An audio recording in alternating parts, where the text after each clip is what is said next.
All right, ladies and gentlemen, welcome back to the Something Cafe podcast with your host, Celestino Dooley, and today I have a guest. This is episode 44, and if my guest wants to go ahead and introduce himself, he is able to do what he pleases. Hello, I'm Ethan Bloom. I live at... Sick last name, Yeah. though. Your last name, probably one of the coolest last names I've ever heard. Bloom? I mean, that's an awesome name. It is. It's an awesome last name. I've met a dude named Bloom, first name, loser. Guess what he did as a profession? Gardener. Musician. Worse. Loser. Yeah. Because you already know, you already know what I'm going to say. You know he became an artist because his name is Bloom. Not because he's good at music. Mm-hmm. Not because he wanted to do music. But because his name is Bloom. So he goes, oh, well, my name's Bloom. And obviously I need to do something in art. Something that's going to put me in debt. Mm-hmm. But I have a cool name. Yeah. I had the same thought when I was in like high school. And I was like, I could be a musician. My last name is Bloom. Produced by Bloom. Yeah. And then I was like, Yeah. I can't do that though because my first name's Ethan. And that just doesn't have the ring that I wanted. I mean, what's like Yeat's first name? Probably like Rick. I mean, if you want to talk about, do you listen to Yeat? I've heard. I don't like it. I like it. I like the songs that I've heard. There's something about it, and it's so unorthodox for me because I'm a trained opera singer, and I literally just drove home 45 minutes with a Yeat only playlist. Yep. There's something about it because, and it's not Yeat himself, it's his producer. Yeah. It's his producer. Do you know his producer? It's Benny X. And if you hear that name, if you hear the producer tag, you already know this. If you hear a famous producer tag, 6 songs, you're like the producer has like Benny X, you know, Mm-hmm. it's like when like it's like a phone glitch. He's the only one that really does like anyone can do it, but it's kind of like how Pharrell Williams, his producer tag is starting every song on 4 beats. Dum, dum, dum, dum. I remember when, you know, so every single song of his, that's not a producer tag, but he's that good.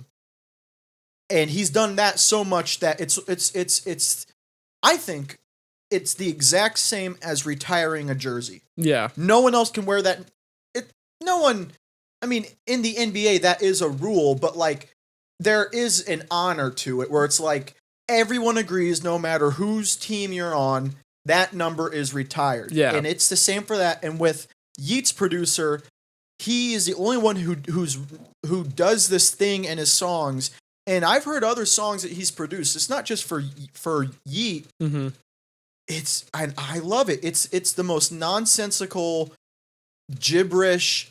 He's not rapping about anything really. It's kind of inspiring because some of it's that kind of senseless ego kind of, you know, I'm the best. But other than that, it's like a huge theme for him is Tonka trucks. Mm-hmm. Like he has a giant chain with a Tonka truck on it, and one of his songs called Big Tonka 3, the only lyrics is I pop a perk, big Tonka, and that's so stupid. But his producer makes it so good that you're lifting weights. Yeah. To a white guy wearing a shiesty rap. I pop a perk, big Tonka. Yeah. I mean, what do you think? I think in like music in general, with like it really does. When you're a rapper, it depends on your producer. Like, of course, if you like DJ Mustard, like Mustard on a Beat Ho. Like all of those songs have like blown up basically, of course, because they're produced by this man. And there's also like Tommy Richmond. Tommy Richmond had $1 Million Baby, and it like fucking absolutely blew up, dude.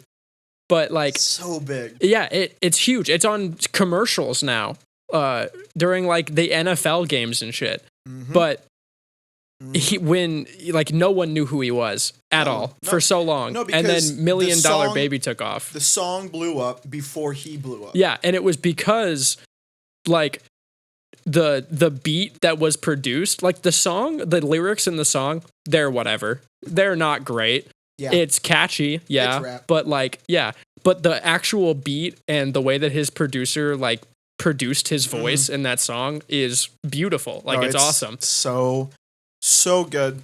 And with Tommy Richmond specifically, dude, I totally agree.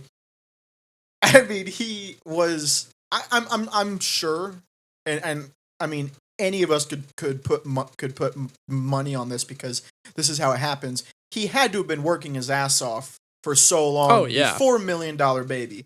But when you're looking at the general public, the general zeitgeist, he was a nobody. Oh, yeah. The song first. Yeah. And then him. And are you familiar with Baby No Money? Yeah. Yeah? Okay. I call it the Baby No Money effect. Yeah. Because I am one of Baby No Money's biggest fans. Yeah. I've been listening to Baby No Money since freshman year of high school. Which album first? Mine was Recess. The Recess was probably my first album as well. But I originally heard him on what's the name of it? It's with him and Young Gravy, but it's his and Young Gravy. And it's a single. Yeah, it's just a single. It's like album. Him in like a black hoodie. He's got like a red beanie, sitting on like a lawn chair. No, not Welcome to Chili's. It's an older one. Yeah, it's an yeah. Because Young Gravy and Baby No Money, kind of they didn't come up together. No, because. And you could say that, but there is one fact that keeps that from being true. You can't say they came up together, because I was listening to an interview that Baby No Money did on this podcast, and he had said, because him and Young Gravy had been friends for a long, long time. I mean, the Baby Gravy, like that is their thing, and they have like 4 of those albums out. But when I was listening to this interview, he said, I was playing a lot. I mean, I had songs out and they were doing really good, but I was just kind of playing a lot of Diablo and just kind of not working as hard as I should have. And then Gravy started blowing up, and then that's when I was like, okay, I need to kick it into gear. Yeah, and I think that's awesome, because Gravy is more popular than Baby No Money. Oh, for sure. I don't like Gravy that much. I don't really care for his songs. I think his songs are boring. I think when he started, it was like, this is funny. This is when Gravy started, it was like, okay, of course, these are like fun songs. Mm-hmm. And then he continued making the like same style of song, where like all of his songs just sound like identical to each other in terms of like beat and lyric. Yeah. And then it's like, but now he's just adding like all these like T-Pain and like Guap Dad and like the one, now he's doing country music, and he's got like all the country artists on it that are super popular. What is up with that? Because Post Malone's doing that too. See, Post Malone doing country doesn't surprise me, because it makes more sense than Gravy. Exactly. Like, but because Post Malone, like, he's been playing guitar in his songs forever. Fair. Like, he's been an acoustic rapper for a while, and like most of his songs aren't even like rap. They're, if anything, they're like, I don't know, like a retro soul or some shit. It's definitely if you want to be broad, it's pop. Yeah. Post Malone broke that barrier. Breaking that pop barrier for popular artists, I think it's a double-edged sword, because pop is commercial. Yeah, I mean, 100%. Pop is commercial. Yeah. You don't make it in pop unless you have something to sell. I don't care who you are. I don't care what genre. Pop is pop. When I say pop is commercial, I'm saying pop is the most commercial genre out there. You can do anything with pop. Mm-hmm. I know, because I went to a college that is all music and everything, and I met a guy there, and then like a couple years later, one of his songs got added to the radio in one of Fortnite's cars, right? But like, so he made it huge. So he's a millionaire. Yeah, now. right. Yeah, yeah. But like, it's a pop song. Yeah. It's not bad. It's a good. It has to be good. Yeah. To pass that gate, but it's a pop song. So once everyone starts breaking into that pop barrier, they are either going to become extremely famous, or I think they're going to fall. Yeah. And I think it's biased to say that's because I think Gravy's still doing fine. Yeah. But gosh, I like his song Betty. That was the last one that I really remember people like when we would go to the cafe. People like, play Betty. That song sucks. Yeah. I hate that song. He samples a popular 80s song, someone else puts a beat over it, which every artist has someone else put a beat over. I'm not expecting him to make it. But I don't know, man. It's not good. Yeah. And the fact that Baby No Money, I mean, Baby No Money is like a huge inspiration for me music wise. Yeah. Because if you listen to all of his songs, dude, like, they're so different. They're so unique. And a lot of them are weird. And you won't like half of them, but the other half you're gonna love because it scratches some itch in your brain. So like my favorite rapper of all time is Rich Brian. And really? Yeah, I love Rich Brian. Really? He is my absolute favorite rapper. I think his lyricism is insane. Not listened to him as much. The way he's able to like the tone of his voice when he raps is just like so pleasing that it like itches the little spot in my brain when I listen to it. But he did a song with Baby No Money at Amame, and it like absolutely blew up. And that's what I'm talking about with commercial. And it's Ford commercials had the beat. Yeah, like Super Bowl, like so many commercials had that bow bow bow, like had that beat. No lyrics, and that's the funny thing.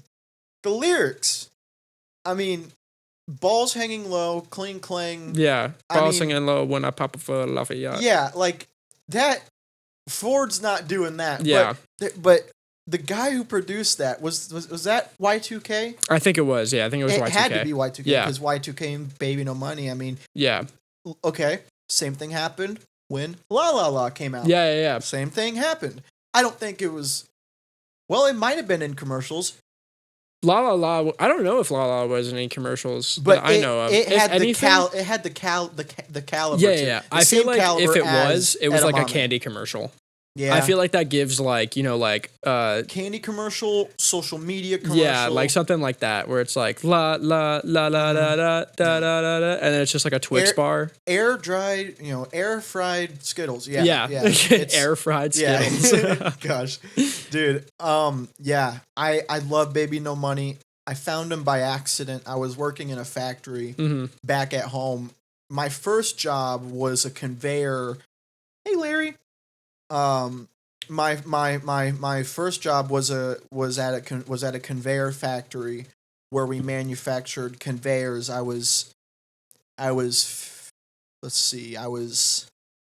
15 years old, and then I did it for a while every summer, and then I picked up some shifts.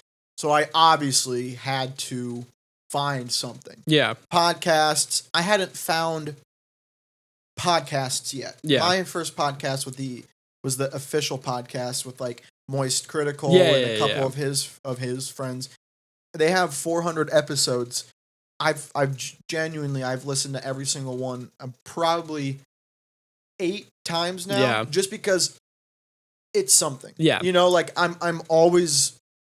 I'll get to episode 400 and I'll go back. Yeah, and I've done that so many times now where I've actually hit that limit where it's like I'll be on episode 112, and I'll know everyone's responses to everything. Yeah. So then I kind of had to branch out. But before I found the podcasts, I was just putting music on shuffle. And then I found some song with Baby No Money on it. I liked it. I followed it. And then that was that. I mean, that was before La La La. That was the album Recess. And I think the reason why I haven't given Rich Brian a chance is because I don't really care for the song Edamame. It's way too poppy. Oh, 100%. For me. They made that song as a this is gonna blow up. Yeah. They knew they were hitting the algorithm with that song, and that I think that's why they made it. The perfect 4-8 bar chunk. You can just cut. And then just peace. Rich Brian, his albums, they're so personal, and I love them so much. Sailor is one of my favorite albums that he's done, and he sings too. He doesn't just rap. There's one song on Sailor that I am completely blanking on the name of. But it is by far the best song by him, where he sings, not rapping. It's just him singing. And then he released 1999, which is just an album about him, about his struggles as an artist, about thinking how he's not going to make it, and then he does, and then the pressure that puts on him, and all of this stuff. And then his newer stuff has been more along the just high energy hip hop, which I also like one of his songs, New Tooth. That's probably my favorite rap song that he does. And it's the music video for it is he's in the army, and then he I love a good music video. Yeah, dude, his music video productions are now are amazing. But Rich Brian kind of had a similar start with how Young Gravy and Baby No Money did, where they kind of were they had a joke song, a song that was obviously you hear it and you're all right, this is being sung by a 12-year-old who just learned how to produce music. But it still blew how up. How to hit R on. Yeah. And then he had a song with XXX. Seriously? Yeah. And that blew him up. But really? Before he was Rich Brian, he was Rich Chiga.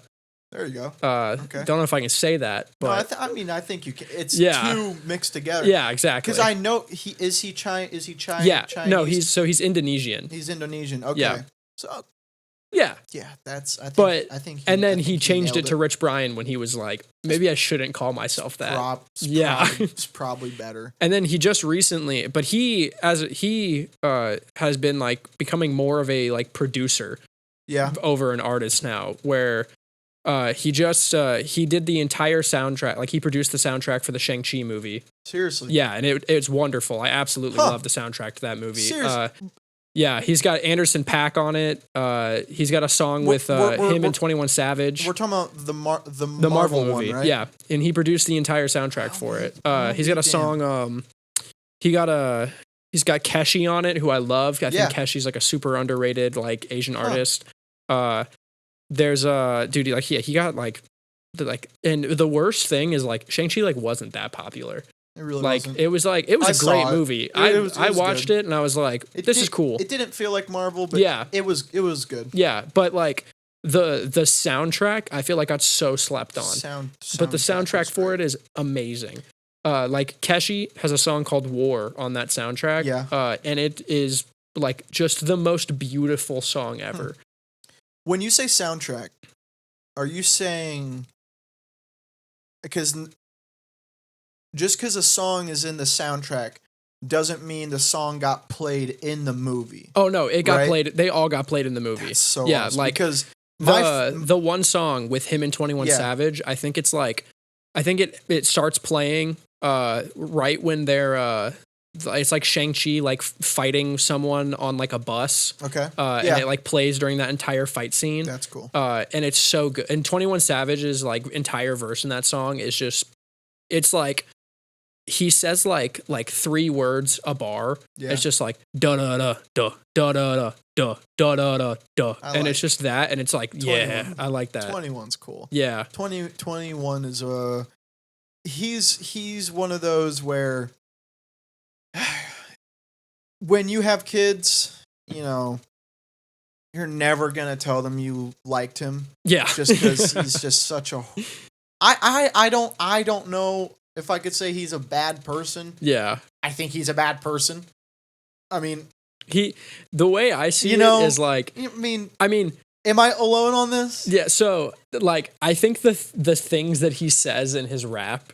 Like in his verses and stuff is like, I definitely wouldn't show that to children or my mom but like, so like he produced music for Mortal Kombat 11.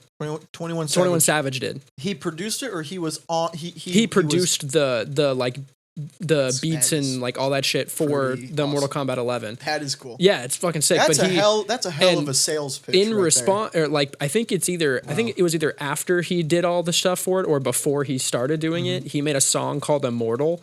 And it's like a 6-minute song, and he just uses the characters in Mortal Kombat as like to like, you know, like switch verses and all that stuff.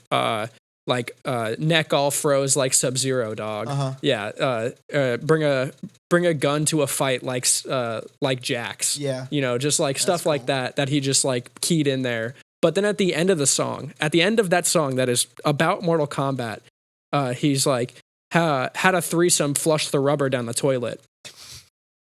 And it's like, all right. It's just like, it's like, I wanted to show someone this. It's like, we were up here. Damn it. And then you took it down here. I wanted to send this to my brother. Yeah. Oh, it's dude, like, I totally get that. Yeah. There's so many. It's just you like, want to show someone, oh, there's this artist. Yeah. He used all these Mortal Kombat things.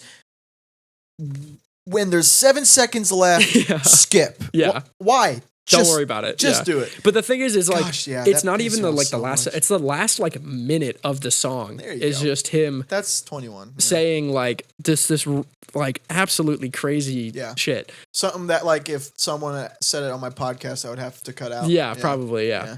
So what he said, Dawson was probably on it. Yeah.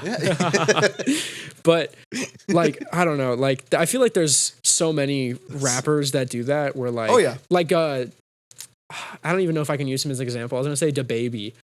Like DaBaby has some songs where like the first verse will be like him like talking about like his like life and his kids, and then like the chorus is like, and then I put her in the dirt. Yeah. And I whip my dick on her face. Yeah, like something. All right, dude. Something. Oh, dude, it's so upsetting. It's so upsetting because there will be such, because the thing with DaBaby, which I heard he's playing high schools now, so attaboy. No fucking way. I mean, when have you seen him last? Where do you go when have you seen him last? When have I seen him last? I mean, actually, and this is like not even. He was riding the wave. Yeah, the last time I heard of anyone speak of DaBaby was my. It was like 6 months after I graduated high school. And. A couple of my friends were going to FSU, and they were like, "Oh yeah, like DaBaby's doing a concert here," and I was like, "That's actually pretty sick," you know, like DaBaby's doing, and that was the last I heard of that man. I mean, but isn't that the ironic thing is, it's kind of funny. Yeah, the same thing happened in my hometown. So back in the town that I went to high school in is called Albuquerque, New Mexico. Close. The town is called Normal. Oh, so that's actually such a cool. That sounds like a video game town. Yeah, no, really. Yeah. So back Normal in USA. So back in Normal, Illinois. That's so sick. They because I went to I'm from El Paso, Illinois, but I would go to high school in Normal because El Paso, Illinois, their curriculum, their freshman year high school was any other school's third grade. So, yeah. So I'm at school and I hear people say the exact same thing. To babies coming to Normal, Illinois to perform. I wasn't old enough to go by myself yet. Yeah. A couple of friends had come back to school with some thrown panties in their backpack, which is if you ask me, for one, I'm not a taker. Yeah. Cool souvenir. Yeah. Wear a glove. Yeah.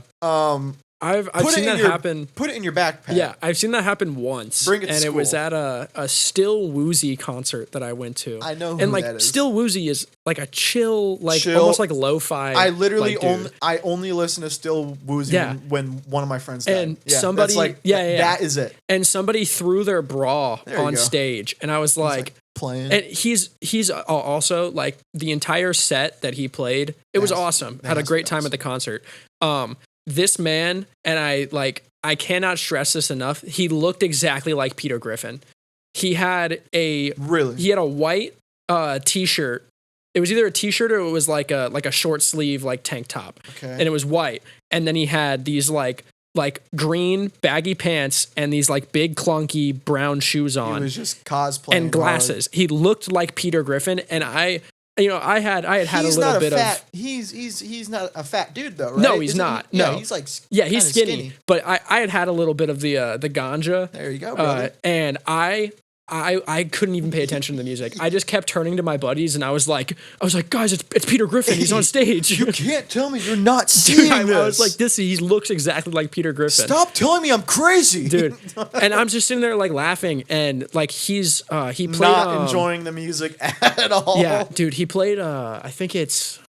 BS is my favorite song. Oh, BS is beautiful. He played that, and it was awesome. But he played I think it's Full Song is the name of it. Yeah. But it's one of his chiller ones. Mm-hmm. And that's when they threw the bra on stage. And I was like, that's wild.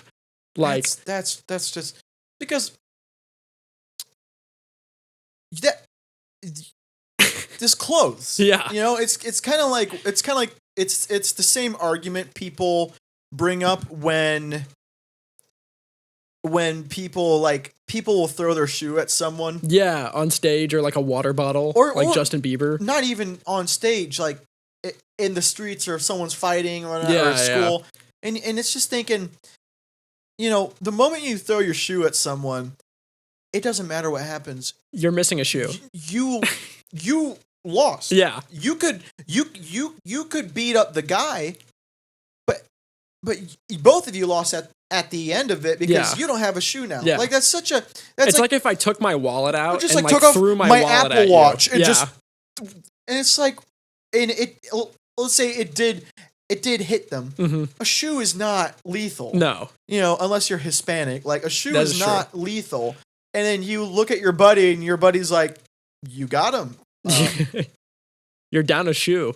We were gonna go somewhere. Yeah. And now we can't. Yeah. That's just, it's kind of like, I always think about this scene from one of my favorite films, an American classic. It was a line from Paul Blart Mall Cop 2 when they're. I was figuring you were going to say something like that. I didn't appreciate the laugh. For a second, I don't know why they're going to say Meet the Robinsons. That's a classic American film. Paul Blart Mall Cop 1, actually. 2 was in Mexico or something like that. Yeah, but 2's the one where he it's at a hotel. It's with that really hot actress, Salma Hayek. There. I'm pretty sure it is Salma Hayek. You had that. You had that. I got the IMDb in my mind. I don't know if that's IMDb. I think that's just being a dude. Dude, no, it was the first one. He's on top of the mall. Mm-hmm. Glass shatters. He's fighting the guy. They fall in the ball. I mean, this is incredible that I'm doing this scene by scene. They fall in the ball pit. The Segway falls on the bad guy. They both get up. They're trying to fight, and then Paul Blart headbutts him. Mm-hmm. And then the guy falls over, and Paul Blart says, "No one wins in a headbutt." I said all that to say same thing like throwing your shoes. Yeah. I just really wanted to do a Paul Blart reference. I think about that scene. There's certain scenes from certain movies that I think about a lot. Oh, yeah, me too. But it means nothing to what is happening. Oh, dude. So like I'm a big Adam Sandler connoisseur. I have an Adam Sandler cardboard cutout in my room. I didn't see that at the Halloween party. But so like basically, so I think of Adam Sandler quotes like all the time. My favorite Adam Sandler movie is Click. Yeah. The one with the universal remote. Everyone says that. Everyone's like, what do you mean Click? You don't like Billy Madison, Waterboy. It's like, no, dude. Click. I like all of them, but Click is literally like the one, probably one of the least. Like the reviews are the worst. Oh no, yeah, for sure. But Click, that's awesome. Click makes me cry every single time I watch it. Okay, well that's new. Because it's that last scene where he's he's fat and he's fucking old and he's just laying in the in the street. And all the rain's pouring on him. He's wasted his entire life trying to get a job to like provide for his family, and in return, he got the job, but he never got to be with his family. See, I never saw the movie, so explain what Click is. So Click, so Adam Sandler plays this guy. He's like an architect. Okay. And. He works at this this like construction place, this like architectural design place or whatever they're called. Mm-hmm. And he's like not like the best architect there, mm-hmm. but he's really smart for an architect, and he's trying to become partner at this firm, this architect firm, so that he could make enough money to give his kids like a good life and blah blah blah. And he goes to it's like late at night. He just worked like all day, and he goes to Bed Bath and Beyond to get something. Right. And he lays on the bed. He lays on one of the beds for a second, and he's like looking around, and he sees a door, and it says Beyond. And like, this is the Beyond of Bed Bath and Beyond. And he opens it, and he walks down this hallway. Incredible. And it's just this like workshop back there, and Christopher Walken is back there. And Christopher Walken in this movie is God. There you go. So he's there, and Christopher Walken's like, yeah, it seems to me that you need some help. Maybe you need a remote, something that could control your whole life. And he's like, yeah, I'll take that. So he takes the remote. It's a universal remote. So it's like, I press pause on you. You stop moving. Yeah. Like I fast forward, it goes forward in time, reverse. So blah, blah, blah, blah. You can reverse. Yeah. Because I feel like with it's those either things, you can reverse, or there's I think there's no reverse function, because that's the whole point of the movie, is that he fast forwards through life. When you explained that last scene, I was thinking, I don't think there's any reverse, because like with something like that, you have to have a catch, and the one mode that everyone would want, I would assume they would write it out. I remember why he went to Bed Bath & Beyond. So his neighbors are really rich. Okay. And they have a universal remote for their garage door, and it like turns their TV on. Yeah. And he has like all these different remotes, and he's just like tired of it. He just wants to go home, turn the TV on, but he's like turning the fan on, opening the garage door. So he's like, I'm going to go get one of these universal remotes. As he comes back, opens the garage door with the remote, and he's like, oh, this is awesome. And then his wife comes downstairs and is like yelling at him. Who's the wife played by? Some other like MILF actress. Not because Salome Hayek. No, not Salma Hayek. Yeah. So she's like yelling at him, and then he's watching TV. He's trying to watch this like architect video, and he presses pause. And he's like, "Would you stop yelling at me?" And he like turns around, and she's just like frozen. And he's like, "I don't know why you're making that face." Blah, blah, blah, like, go to bed. I love you. Blah. And he presses play, and then she goes upstairs, and then he starts like slowly figuring it out that like this controls everything. And one of my favorite scenes in that movie. So there's two. The first one is he's in his car, like the day after he figures out how to control the remote. Okay. He's in his car right before he goes into work, and he's like, he looks in the rear view, and he's like, "Ooh, you're looking a little pale there. I think somebody needs a nice little tan." And he goes into like the settings, and he starts like doing like the color correction settings that you would for like a TV, but on his skin. And he makes himself him. on him. And he makes himself like super green, and he's like, "Ooh, you don't want to see the Hulk angry." And then he turns himself purple, and he's like, "Barney's here." And then he turns himself like bright orange, and he goes, "Ooh, Charlie in the Chocolate Factory." Turns it back down, and he gives himself like a nice little tan, and he's like, "Now we're ready." And then he goes into his boss's office, and his boss is this like just like huge like douchebag.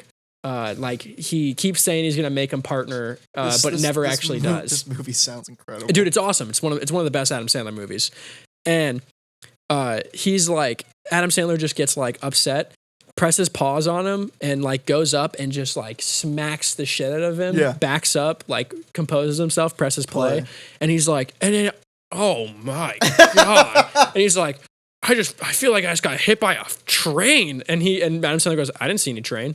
Yeah. And then he's like, "Well, I went out with your wife's friend last night, and let me say," and he pauses again, and he's like, "I hope she sleeps with your brother, you jackass." And then gets up on the desk and just like just farts in his mouth while his mouth is open, and just keeps going. And then he stands up and he goes, "Oh no, you got some more left in there." And he goes back down. That's a great impression. That's all I do is impressions. And then he comes down off the desk, presses play, and he's like, "Oh yeah," and she did. I taste shit. And he like calls out for his secretary, and he's like, "Janet, did you put shit in my salad?" It's like the dumbest shit ever, but I love that. I love Adam Sandler movies because I've seen a lot of Adam Sandler movies, like. Not Click, but that is the most Adam Sandler movie I've ever, because he obviously has a huge part in writing it. Yeah, there's no way anybody else touched that script. Oh no, but him. I think like it's the same with like Waterboy. Like Waterboy is like a super popular Adam Sandler movie. It's amazing, and I think of that all the time. When you're talking to me. No, no, yeah, it's I love that, dude. It's the one scene where tell me because I've seen that. You have to Waterboy to me is like Black Panther to BLM. Like it is. Yeah, it is. That's my Wakanda forever. Because when I watch that, I'm like, he's just like me. That's my life without Megan Fox. Yeah. But that's my life. But so it's right, he's in like the college class with Colonel Sanders. I love this movie. And he's like, the Colonel Sanders is like, "Would anybody like to tell me why alligators are angry or ornery?" Yeah, and he stands up and goes, Mama said that alligators are ornery because they got all them teeth but no toothbrush." And he's like, they all chuckle and they're like, "Well, your mama's wrong, son." And he's like, My mama ain't wrong. Yep. Your mama's wrong, Colonel Sanders." And he goes, "What did you say, boy?" And he goes, "Don't talk about my mama." And then he like fucking tackles him. Escalates it so it's high. so good. And then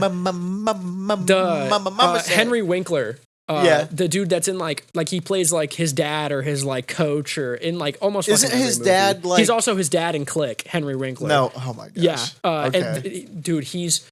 I love Henry Winkler also. Like, do you have a cardboard cutout of him too? I need to get one. I want to get a cardboard cutout of him and Jon Favreau because I also love Jon Favreau. Jon Favreau's great. He's amazing. Jon Favreau's great. But So like he and Henry Winkler, he just always plays like the sad character in Adam Sandler's movies. Okay. Like, I mean, he plays I think it's Coach Stein is his name in Waterboy, where he's just like he had everything and he lost it all, and now he's just like kind of psycho. Yes. And the scene where he's trying to get him mad, and he's like right before he goes out in the field, he's like, "Hey, water sucks," and he's like, "What?" He's like, "Go use it on the field," and he goes out there and he looks up and it's all of the heads and it's like, "Water sucks. It really, really sucks." That shit plays in my head on repeat like every day. And then what? He turned to his black friend and he said the same. He said something like, "Just imagine that everyone out there is what you hate the most." Mm-hmm. The black guy turns back around and the entire enemy team has KKK hoods. Yeah.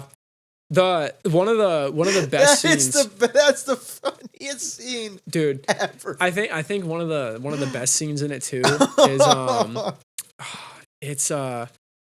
I forget what it is. Coach Stein goes over to like his house to meet his mama. And they're having dinner and they have like the whole like cooked alligator in front of them. It's an entire alligator. He's talking about playing football and then the mom's like, "I got a headache. I can't listen to this. You're giving me migraine." And she like goes to the other room and he's like, I'm sorry, Coach Stein. I don't think I'm gonna be able to play football. And he goes, Henry Winkler's character, he's like, "Hey, don't worry about it." And he stands up and he goes, "What mama don't know won't hurt her." And he like pulls his pants down and he has this like huge, I think it's like a Michael Jackson tattoo on his ass. And it's like, what? Like, how do you think of this shit? I love that movie so much. It's good. And it is Megan Fox, right? No. No? No. I could have swore it was Megan Fox. No, it's a different girl. But it was someone close, yeah, right? Yeah.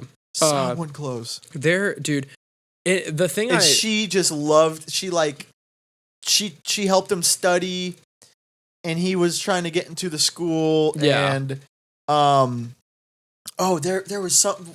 What was the scene? She's doing the test, or he's doing the test, and she's at the window with a sign that says, "Do you want me to kill them?" Yeah. Yeah. What was the scene where like, it's him, the girl, and his mom, and they're outside talking. There's like an alligator hanging from a tree or something like that. Yeah. And the mom says something along the lines of, "All right now, well, come on in and let me watch.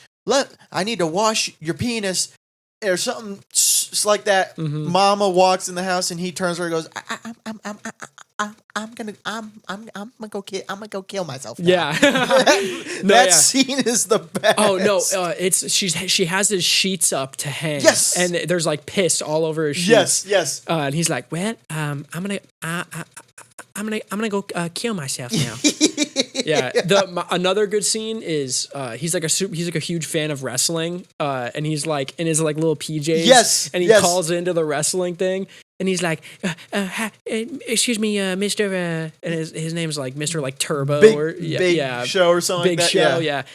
How does it feel when you do the suplex there? And he's like, "Oh, kid, isn't it past your bedtime?" And he's like, well, no, I'm 24 years old. And the guy's like, "What?" And you're calling in on a and they start laughing at him, and then he's just like. Gosh, that movie's so good. Yeah. That movie's so Adam Sandler movies, yeah. Adam Sandler is just he's a man. He is great, but he's obviously talented. Yeah. But at the same time, I mean, has an Adam Sandler movie come out recently that isn't Netflix? No. Yeah. No. There you go. I think he's directed movies that have come out, but he has a very secure contract with Netflix now. I mean, think about it. Him and Aniston have. Him and Jennifer Aniston, David Spade. Think about it. If David Spade released a movie nowadays that went into theaters, no one would fucking watch it. Which sucks. Yeah, but if it's on Netflix and I see it, I'm watching it. Oh yeah. Yeah, like he had the one come out. Him and Sandler, right? No, I don't think David Spade had one come out like I think it was like either like last year or the year before, but it was like the wrong misses.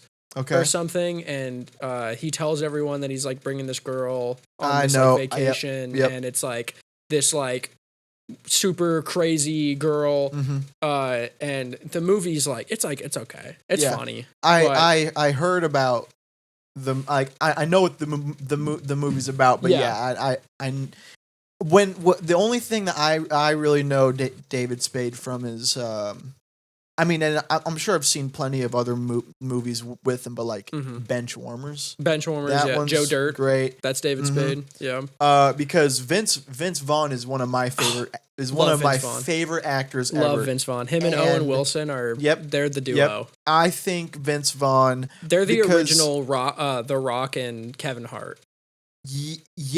Without the burnout. Without the burnout. Like they ended on a good movie. Like the last movie, The Internship, I think that was their like last movie together. Amazing. I absolutely love that movie. I mean, Vince Vaughn, because I can't imagine Vince Vaughn still doing. He might pop in on a movie, but the guys made it. The guys made it. Like Dodgeball is my favorite. Absolutely, is my favorite movie. Yeah, I mean, if you ask me, because like the only other movie that rivals that is my other favorite movie is Spider-Man Into the Spider-Verse. You know, the first one. Like, but Dodgeball.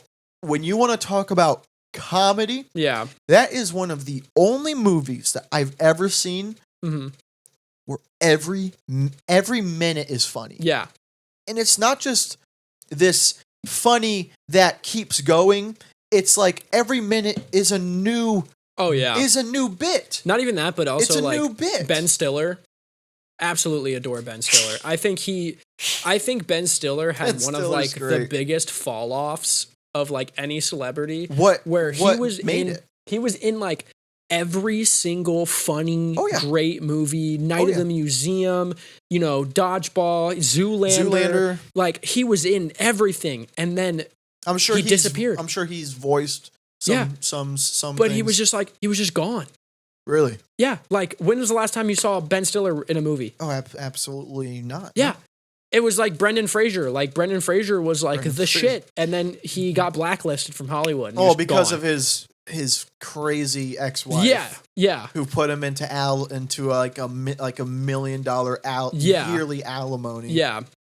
But it's just like, and then he comes back, does The Whale, and wins an Oscar. Pretty awesome. Yeah. Dude, like Ben Stiller.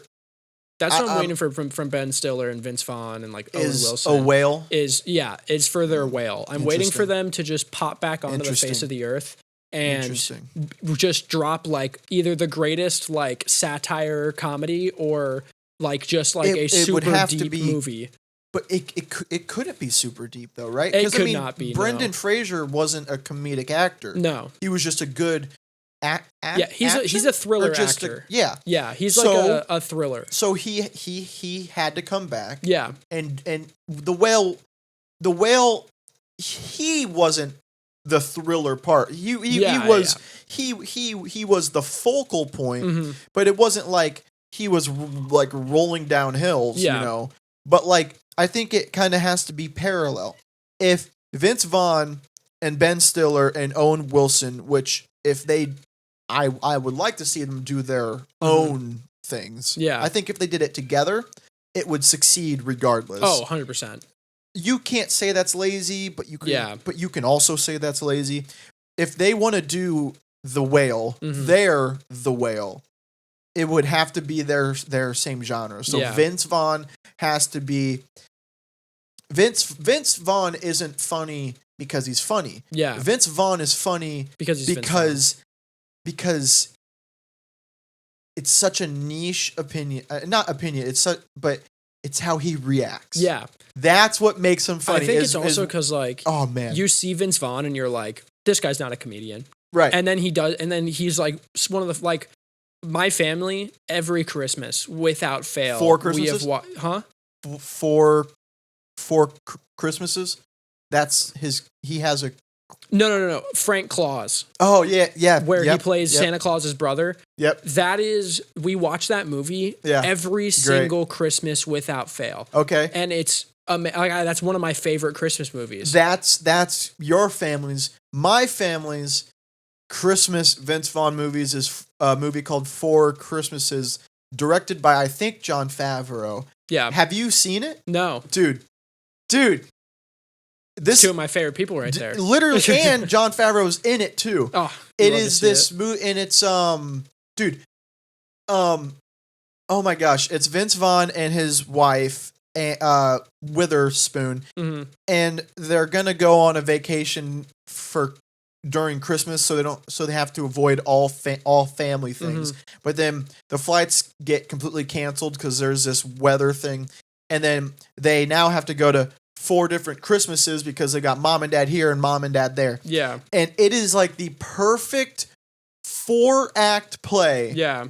Because it's the first one where it's the first one is Witherspoon's the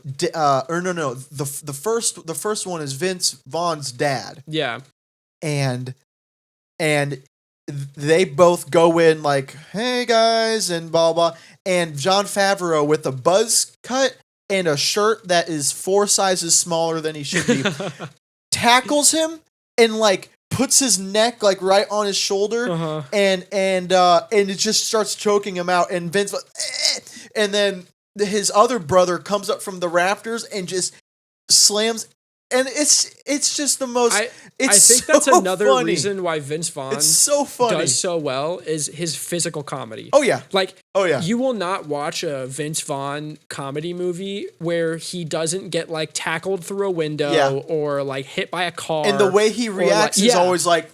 Yeah, it's always just like he was just like, someone just like said like a slur in his face and then ran away. Yeah. Like it's no, you just got hit by a car, dude. It is the fun, or like a great scene is like they're opening, clearly his dad and his brothers and his kids, or his brother's kids are all there.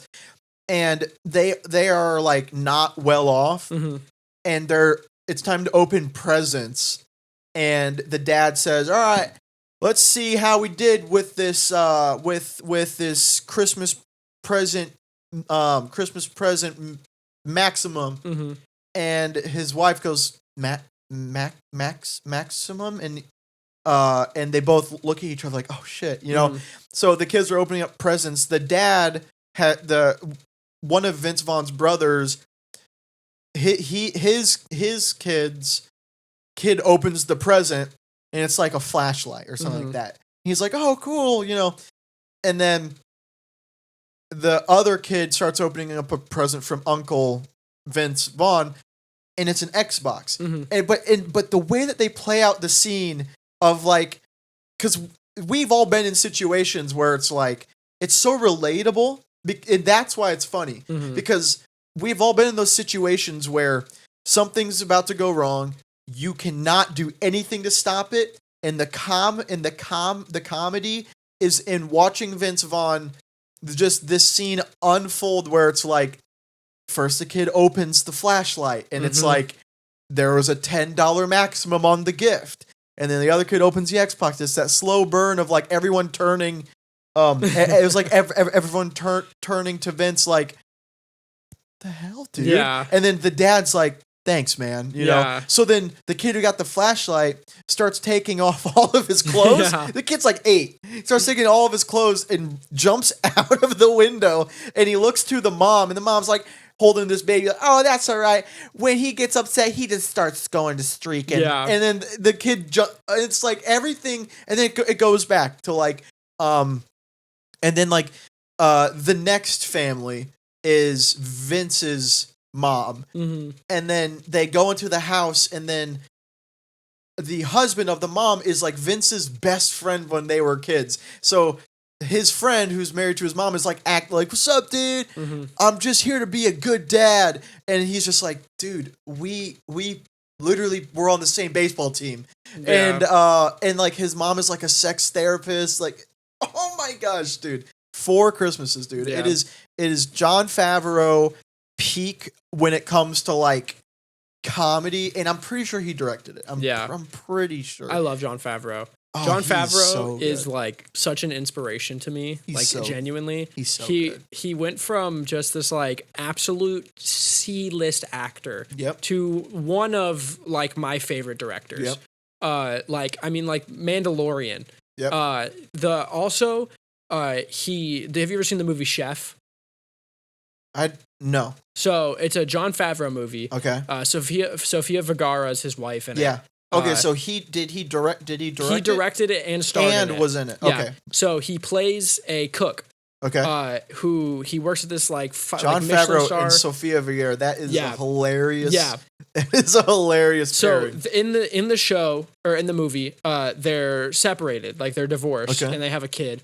And this guy, he's a cook, and Scarlett Johansson's in it as well. Okay. And he's working at this like Michelin star restaurant. He's like the head chef, and he keeps trying to put new stuff on the menu because he thinks they're running him dry with like doing the same stuff every single night.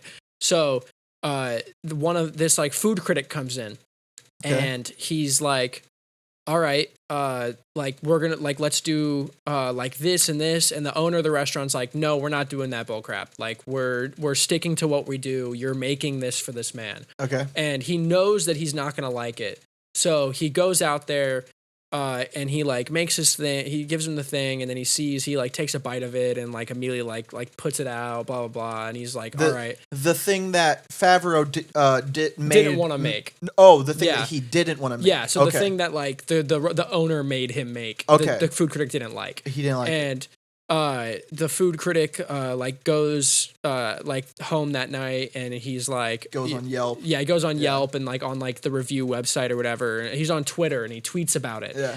And he tweets about like how Jon Favreau's character, like how as a chef he's like washed up, his potential is wasted. Wow. He's been, he's gonna live out the rest of his days here and watch him like crash out basically. If only he had a master remote. Yeah. So to reverse. Yeah, exactly. And then Jon Favreau tries to message him on Twitter, and he's like in his little like studio apartment with his son. And he types out this message that's like, oh yeah, you little shit. Like, if you want to talk about my food, like, I'll give you the best food you've ever tasted. Come back again, blah, blah, blah. And he posts it. So he replied to his tweet. Yeah. So everyone can see it, but he thought it was like a personal message. Like a DM. Yeah, like a DM. And his kid's like, no, Dad, like everyone can see that. Nice. So he does it again. The cook is like, the dude comes back, the critic comes back, cooks for him, doesn't like it again. Now wait, does he cook again what the boss wanted him to cook? Yeah, because the boss is like, no. So then he quits. Okay. And he opens up a food truck. Okay. Instead. Attaboy. Yeah, and the like rest of the show or the rest of the movie is him as just like running this food truck. It's like him like rebuilding his relationship with his son. Yeah. All this stuff, like him like finding joy in cooking again. He actually trained for I think like a year and a half on how to cook just for this movie. That's cool. And now he is like an actual good chef. Yeah. And then later on Netflix, he released the Chef Show, where he goes around to different spots around the U.S., goes with like these like underground chefs, like chefs that aren't like does super a little huge. Guy Fieri. Yeah, does a little Guy Fieri kind of thing, where he just cooks with these. There we go. He just cooks with these like very popular chefs that are like amazing at what they do. Huh. And I'm a cook, and I love this man. It's an actual food show. Yeah, it's an actual food show, but based on the movie Chef. But then Chef, that didn't sound like a comedy. It was like an actual movie. It's a. I mean, there's funny comedy. Parts. Yeah, there's funny parts in it for sure. But it's not a comedy. But it's not a comedy. No, it's like a. It's like I would say like it's like a coming of age story, but it's along those lines, but it's more like a man finding his spark movie. They call those movies bottleneck movies because I'm assuming there isn't a sequel. I mean, there's the what comes from it later through his success with everything else, but they're called bottleneck movies because it's one story. you could fit it in a bottle, and at the end, as you make, because in the beginning you've got the base of the bottle. Yeah. You know, you have the base of the bottle, but then when you go up the neck, it gets thinner and thinner, and the story has to thin out. Yeah. And boom. I love bottleneck movies. I love single movies, and every Adam Sandler movie is a bottleneck movie. Minus Grown Ups. That's obviously a trilogy. Yes. And that needed to be a trilogy. Yes. Obviously. Dodgeball. Did Dodgeball have a sequel? I have no idea. There are a lot of older movies that had sequels that no one ever knew. Like, you know, Hercules had a sequel? What do you mean? The Disney animated movie, Hercules, had a sequel. But when did it come out? What the heck? Like 2 years after the original Hercules. Same with That's not a... Aladdin. Aladdin has like... Aladdin's a trilogy. There are 2 other Aladdin movies. Dude. Yeah. It's wild. So I literally I found out about this. What do you do after? I don't know. No, that's what I'm saying. No, that's why I don't like Disney. There's 2 more Aladdin. Yeah, it's Jafar, Return of Jafar. Aladdin is literally and that movie's perfect. I think Aladdin. Yeah. Is one of in my opinion, the second I think Aladdin's movie, perfect. I'm pretty sure in the second movie. It's like this, like seafarer from like another country. It has nothing to do with the genie. No, and he becomes like a second love interest to Jasmine, and it's like I thought the whole point of the first movie was like you could fall in love without the intervention of spiritual, magic. And now there's like a second person who's trying to like to win the heart of Jasmine or whatever. I'm pretty sure it's what I've never actually seen it. You know what? It's gonna be bad because they have to come up with something. Yeah, like they had that is. I mean, there you go. Like they hit the bottle. Yeah, they hit the neck of the bottle. It's done. It's out. And then they put a second bottle on top of it. I mean, it's like just, why would you do that? That's ridiculous. I mean, the gosh, that makes sense because Aladdin for me musically. Yeah.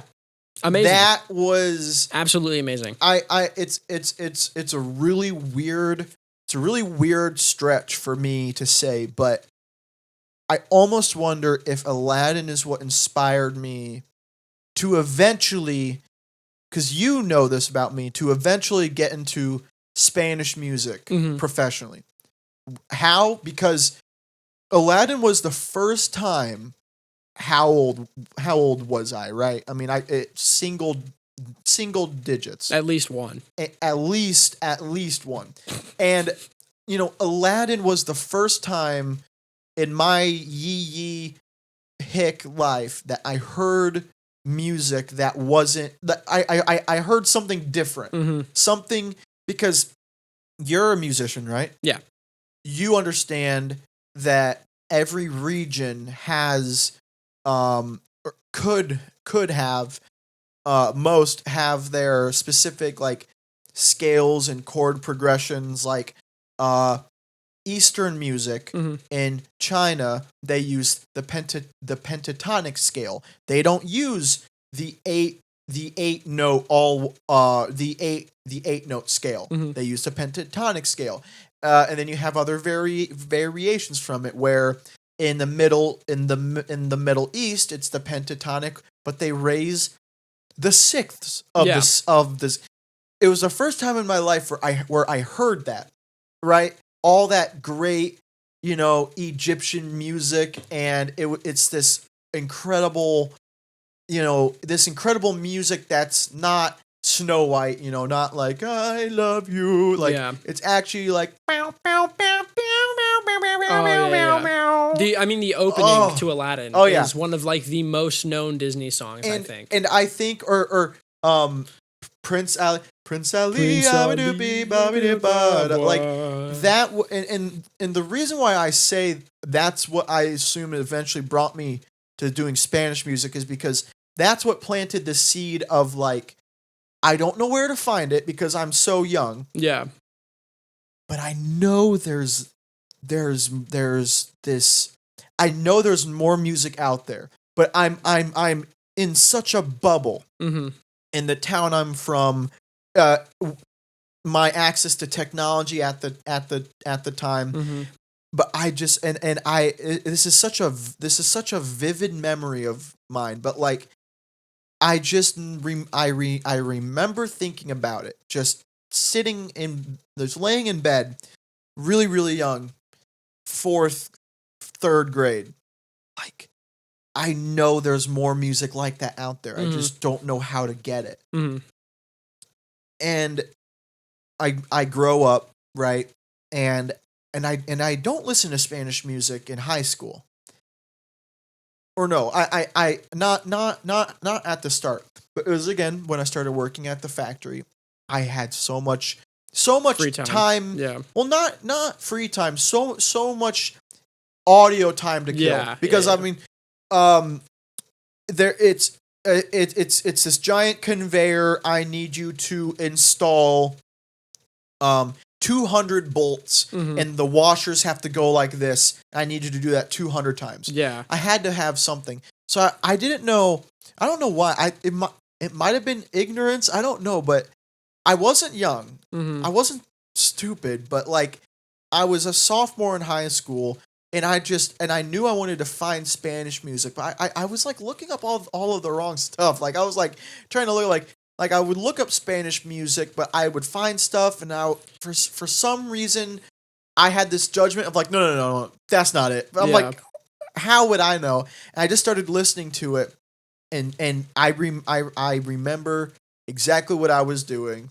I was on my back on one of the things that you roll on when you're working on like a car. I was on one of those, and it was this band called Orichas, and it's not even Spanish. I think they're Brazilian, but and I remember the first ever Spanish song I ever found. And that is such a unique thing to someone like me, because it's like that is only a really, really white person can remember when they found their first Spanish song. And I found that. And then Pitbull came on, and you were like, this is it. Well, like, I already knew about Pitbull, but I knew there was something else. I knew there was this sound that I wanted to find so bad. And I just, it's almost like, it's just imagine like trying to explain a new color. Like, I knew this music existed. I knew what I was trying to find, but I didn't know how to find it. And I don't know if I was dumb. But I had Spotify Premium, but I found these guys. I finally knew what words to look up. Reggaeton, dembo, salsa. I learned all these words. I'm like 15 years old. I'm not young, and I found it. And then I found more, and I found more, and I started learning the language. I found more because I learned the language. I moved down here for college, and I started doing it. I started making it. I started making some money from it. I mean, I only got to know you after I graduated college. I met you before. I met you while I was in college at the previous bar that you were at. Yeah. But I also couldn't differentiate you and the other guy and now that I go back and I see, I met you before that one. Huh? I met you before that one. I'm sure you did. At what was it at SUVA? No. It was at can I say the name? Is it a company? Yeah. Franchise. Yeah. So I can't say it? Yeah. It's Culture. Oh, yeah. When my girlfriend was working there. I remember, and that's where I met, can we say her name? Yeah, Kaya? That's where I met Kaya. Yeah. Was at Culture because she was working there. Yeah. Hey, what's your name? Kaya. Blah, blah. And then dude, I told her like the first sentence that me and her met, I told her, that's cool because Kaya in Turkish means rock. And she goes, oh. Yeah. And she walks away, and I'm like, that's what's up. I'm like, she's going to remember that. Yep. That she is smarter for that. I remembered your name up until I met you again at the bar that I'm currently at. Okay. Because wait. Skip Lay? Oh, actually, yeah, no. I knew you at I mean I remembered it at Lay too. Okay. You like barely ever came in there. Yeah. But it was cuz that night that you were there at Culture, I played you again. I played against you and Brittany in cornhole. I remember that. And I was like, "Hey, I'm Ethan." You're like, "Oh, I'm Celestino." And then you were like, you said you'll probably not remember my name the next time, but I'm Celestino. Yeah. And then like a year and some change later, I was like, "Oh, hey, what's up, Celestino?" And you were like, "What?" was that at Elevate? I was at Lay. You were at Lay, yeah. Yeah. Yep. Yeah, because Lay, we had to go to Lay. The Suva peeps had to kind of migrate over to Lay because we were, Suva, like me and the rest of the employees killed Suva on purpose. Yeah. We had to legally after everything that was going on, money laundering and all of that. And I felt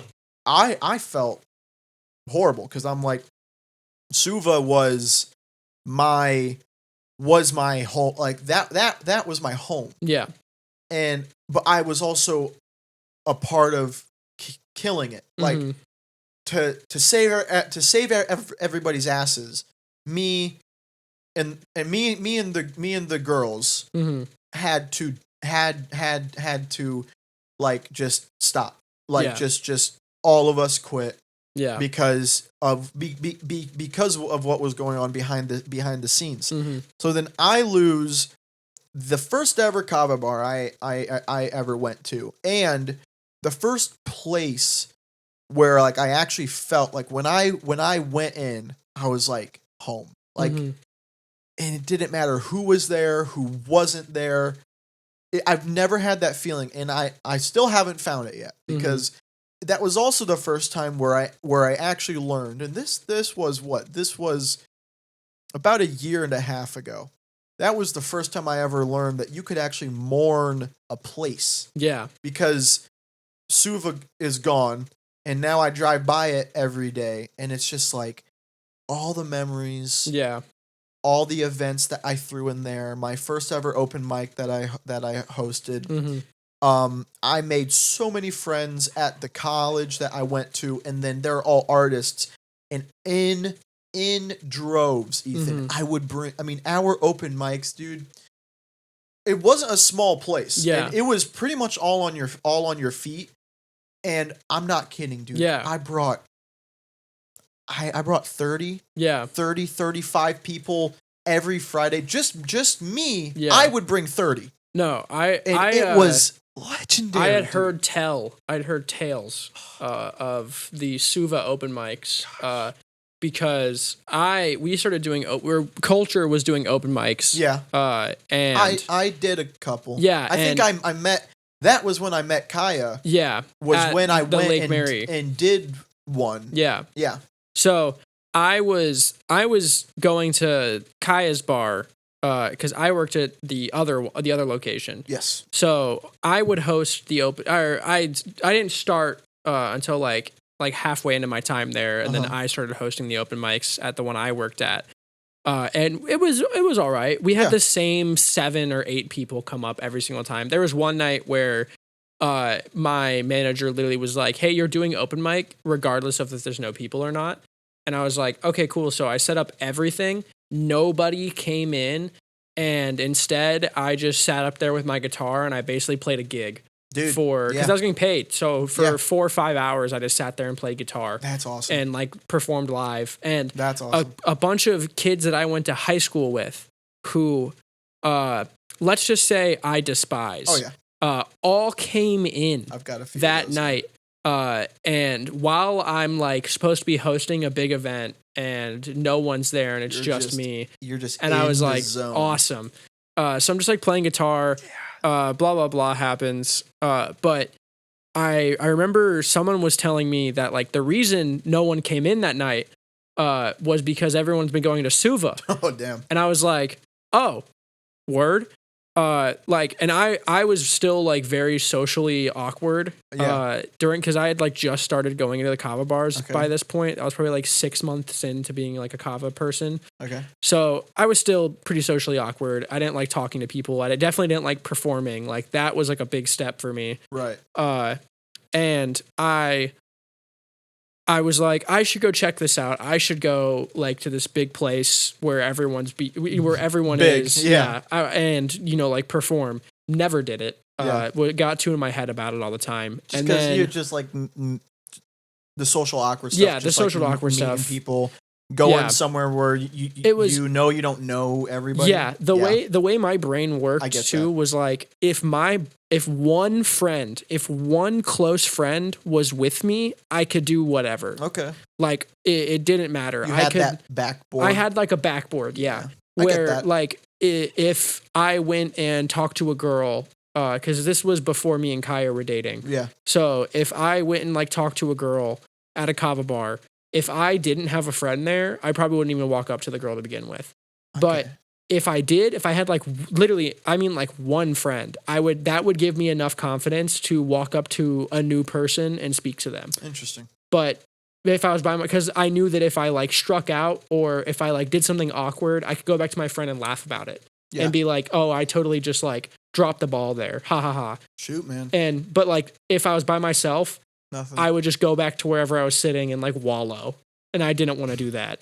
I'm that one regardless of who's there. I'm like, I could have 10 friends there. Mm-hmm. I'm just not even like, but like, I guess I'm thinking about girls though. Yeah. Like I can't do that with girls regardless, but if it's friends, like you've seen me, like when,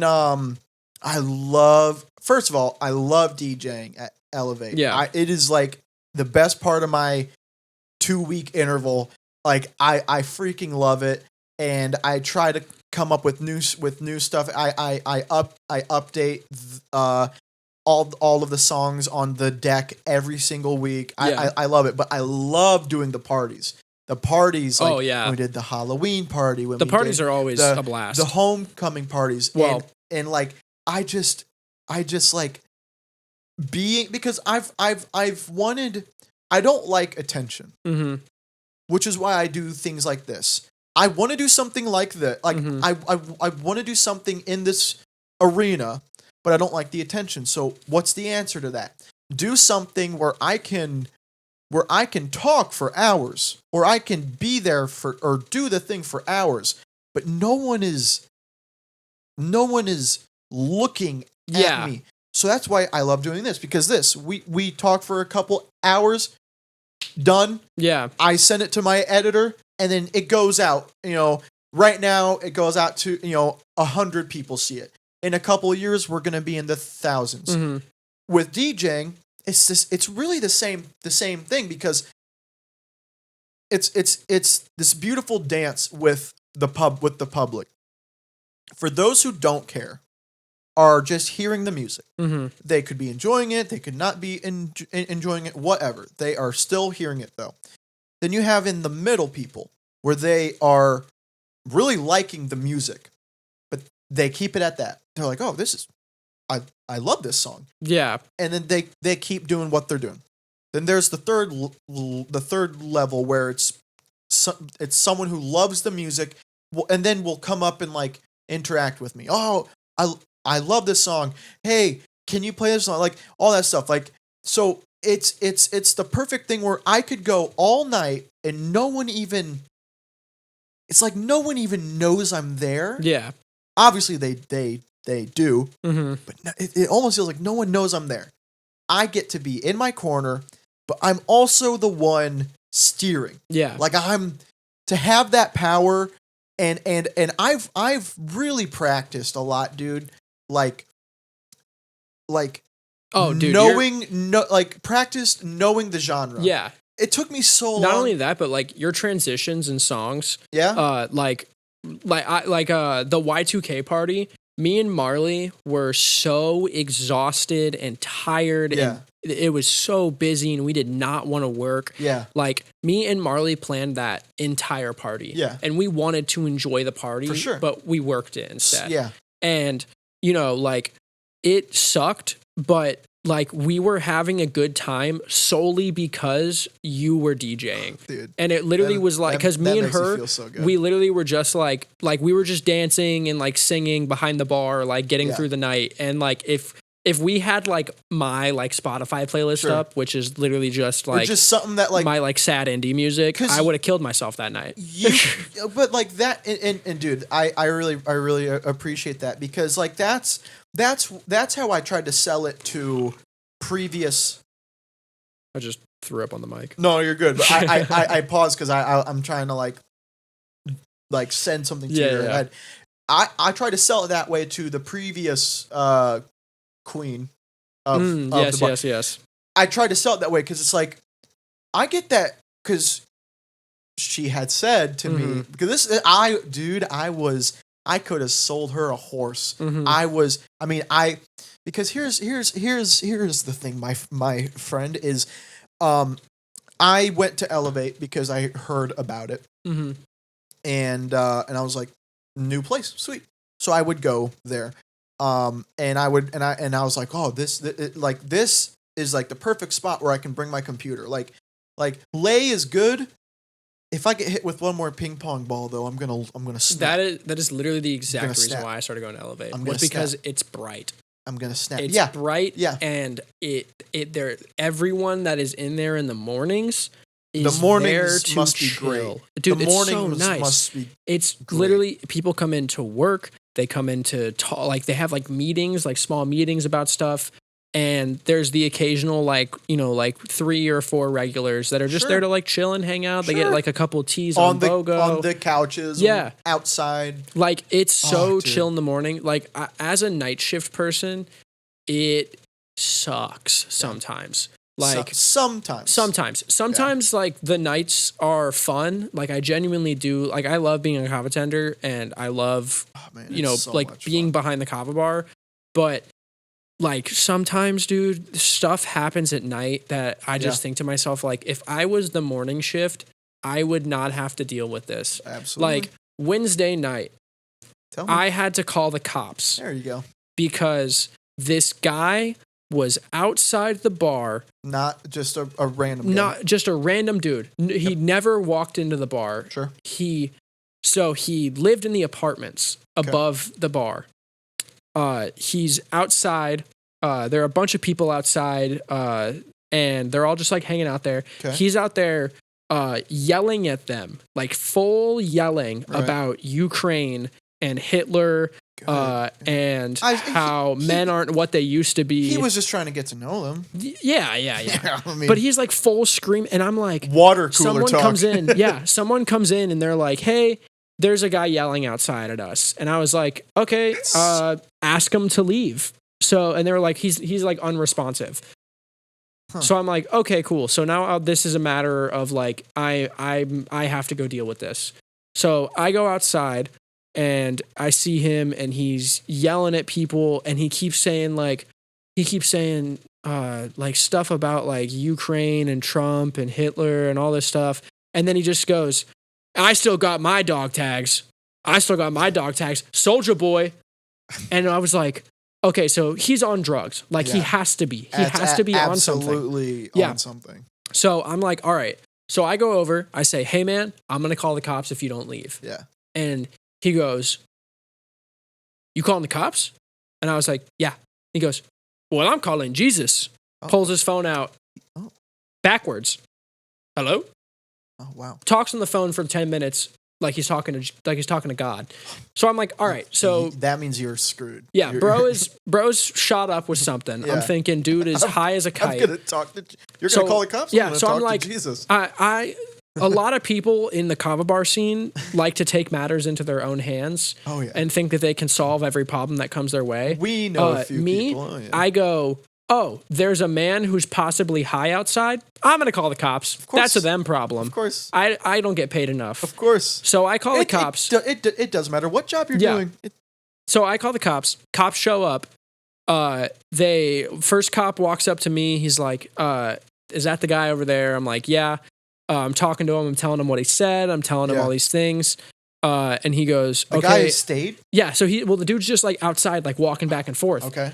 So I'm like, yeah, it's that guy over there. You know, he's yelling about this. He's harassing customers. I can't have that. He called Jesus. Yeah, he called Jesus. And he was like, and you think he's like on something? And I was like, I'm pretty sure like he's not really responding to me. Like he just seems out of it. Yeah. So the cop goes, okay. So the dude is probably like 15, 20 feet away from me. I can hear what the cops are saying to him and what he's saying to the cops. Cops walk over. They go, excuse me, sir. Dude, literally like, what seems to be the problem, officer? What can I help you with tonight? Is everything okay? And I was like, are you serious? Like, this dude's going to make me look like an absolute idiot. Cop goes, hey, man, like, this guy's saying you're harassing his customers. But I'm just trying to inform them on the current state of society. You know, I've just got off work. I'm actually a nurse practitioner. You know, like, I was just, you know, trying to talk to these people. They obviously didn't care for me, you know, to like hear my opinions and stuff. And I'm looking at this dude and I'm like, are you joking right now? Because he was like full, like crazy mode. I honestly would have just got into a ball. Dude, and he goes like, he's like, yeah, you know, I just live upstairs, you know. Oh, he wants me to leave? Of course, I'll go home. Like, don't even worry about it. So sorry you guys got bothered for this. And I was like, and the cop comes over and he goes, you sure this is the guy? And I was like, yeah, man, that's the guy. And he was like, well, he seems fine. You know, they did like a breathalyzer. He looked like he had like a little bit of alcohol in him. That was it though. And I was like, all right, so this dude just came down here, just to ruin my night. I don't even. Yeah. Like crazy. I mean, that's just. Yeah. And like kava bars, like I deal with that at least once or twice a week. Oh, where that's just. I have to deal with some random person. Who is like just. So wild. Why do you think? I don't know what the attraction is. Why do you think? What I personally think it is I think it's the social gathering. I think it's the gathering of people. But if it was, it's like a lion to like, you know, like when all the deer or gazelle at the watering pond and the lion sees all of them hanging out drinking water and they're like, I want to get in on this, and then they accidentally kill 3 gazelles. That's what I deal with daily. But if it was. Regal Cinemas would have the same issue. Mm-hmm. What is it? There's no social aspect of Regal Cinema. You go to a movie, you sit down, you're not talking to the guy next to you. I mean, because in a social setting, especially kava bars, you can walk in, you could sit next to somebody at a kava bar, you could look them dead in the eyes and go, hey man, I just killed my 3-year-old daughter with my bare hands. Ain't that crazy? Yeah. You could say whatever to that person. And half the time, someone at a kava bar will go, huh, ain't that neat? I'll be damned. You know, this one time. And you just start conversations. So I think that's why people go. That's fair. But at the same time, it's like, I think there are some people in this kava scene that they shouldn't be allowed outside to begin with. Not at all. Like, the people that we have gotten, like, banned, gotten out of the bar, are some of the strangest people I've ever met in my entire life. And it's because of that. It's because of how socially attractive it is. Yeah. That's why they're there. Yeah. Like, because I would work night shifts at Suva. Mm-hmm. You see where Suva was, right? Right next to a Wawa? Yeah. On the first floor of a multi-business place. It was every night. I never had to call the cops. I mean, there was the one incident that everyone knows about, the pew pew incident. Yeah. But that was, and I pulled the worst hand on that night. Literally, that was our biggest open mic night ever, and I had invited. I invited the most people from the college that I've ever invited, but because the open mic, like that night specifically, was like it's a college artist night. It was something super niche where I college artist, 60 people, like done, right? So I had these people who they don't even, they think they're in a coffee shop, right? Like that, those kind of people where to them it's a coffee shop, and they're just going to perform. And it was that night, and it was there were so many people. It was we even took this photo. I wish I had the photo. We got everybody in it. And you had been in there, right?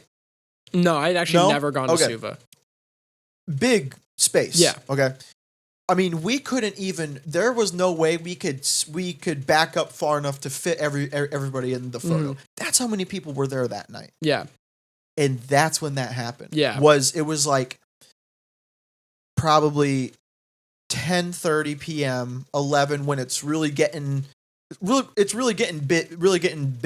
busy. Yeah. And do you know the full story? I know bits and pieces from what I've heard. Did you know it all starts with a comic? A comic? Yeah. No. Yeah. Like a comic book? No, like a stand-up comic. Oh, a stand-up comic. That would be funny though. But a stand-up comic. Someone said a joke and someone said a joke and then dude pulled a gun out. It was, if it were a show, it would be the funniest episode ever. Being in the show, not great. It was the worst. Like what you said, I related to it so much. Where you said like that night, I got a bad hand. Being there, dude. I say that all the time. How like Marley, Dawson, Nat, Julie, none of them have had half of this shit happen to them that has happened to me while I'm working at Elevate. Why do you think that happens, dude? I think it's because I completely understand. I literally think it's just like I'm being tested. By something. Where it's just like, and I've said it so many times, like it always happens on my shift. Yeah. Where like I clock in. This is and the dude starts coming out screaming. Yeah, and it's like, why? Why me? I've had the worst also is most of the time it happens after my mid shift leaves because we have 2 people at night. Right. And the mid who comes in before the closer does, and then they stay until like 9:30, 10:30, and then they leave, and then I finish closing. Close. Yeah. Okay. So Marley is usually my closer. And I usually let Marley go home early. Right. I usually let her go at like 9:30, 10. So the last 3 times I let her go early, something has happened 10 minutes after she's left. So the first time, 10 minutes after she leaves, 9:45-ish, and this group of like 8 people walk in. There you go. And it had been dead the whole night. Okay. I have half the bar closed already. What day of the week are we talking? This is like a Wednesday. No, this is like a Friday night. Oh, so this is when our Fridays were like pretty slow. Oh, this was before any events? Yeah. With the old one? Yeah. Got you. So, or it was a Saturday. I think it was a Saturday night. But like a night where you expect it to be busy? At night, it was definitely because our Saturdays are actually pretty slow. Like our Fridays and our Thursdays and Fridays are our busiest nights. Okay. So Saturday's usually like a hit or miss. Okay. So it was pretty slow. Marley leaves. I'm closing. Group of 8 people come in. They have never had Kava or Kratom before. Yes. So I have to do this entire explanation to them. The whole spiel. And then all of them get a smoothie. All of them. And if you don't know, we have one blender. Oh, yeah. And it takes like 5 minutes to make one smoothie. So I had to make 8 of them. And then they came up and all of them got another smoothie. And I have to, and not all one of the same, all different smoothies. And I was like, I'm going to blow my head off. It's such oh my gosh. The next day, the next time, it's a Friday night. We were doing game night, right? This is during when we started the events and everything. We're doing game night. This dude comes in. He's never had kava or kratom before. He has a small white tea, just one. Okay. He hadn't eaten the entire day. White's the wild energy. for first tea. Yeah. So I told him, drink it slow. Of course. Drink half of it, see how you feel. It's also so the on and so energy forth. one. So take it. So he is outside in the parking lot. Yeah. He's cashed out. He's about to leave. Yeah. He feels he's going to throw up. There you go. You know what he does? What does he do? Tries to run to the bathroom. And he's in the parking lot. In the parking lot outside. Good. So he runs. And he's running. So his body is going up and down. He gets to the door of the bathroom, opens it, and throws up down the entire crack of the door. So it's on the floor. It's on the wall. In the hinges. Yep, in the hinges. You have to take the door off. It goes all down the side of the door, all on this side of the door, all on the wall behind the door, all on the floor. And he ate a tuna sub from Publix. There you go. So it was just this chunky tuna throw up all over the floor. And Marley had just left 15 minutes prior to this. And I texted her and I was like, hey, this is the last time you ever leave early. I'm like, this is never happening to you. Because the week before that, another guy threw up on a Wednesday 10 minutes after. We had said, hey, we'd served him and he kept getting drinks. And we literally told him, time or something? No, wasn't. So he usually comes in and gets like a single shell. Kava, okay. Yeah, so that's it. And then this time, because he was playing poker, he decided to get a triple triple blackberry mule with a triple shot of kratom extract. And then a double shot of kratom extract, and then a shell.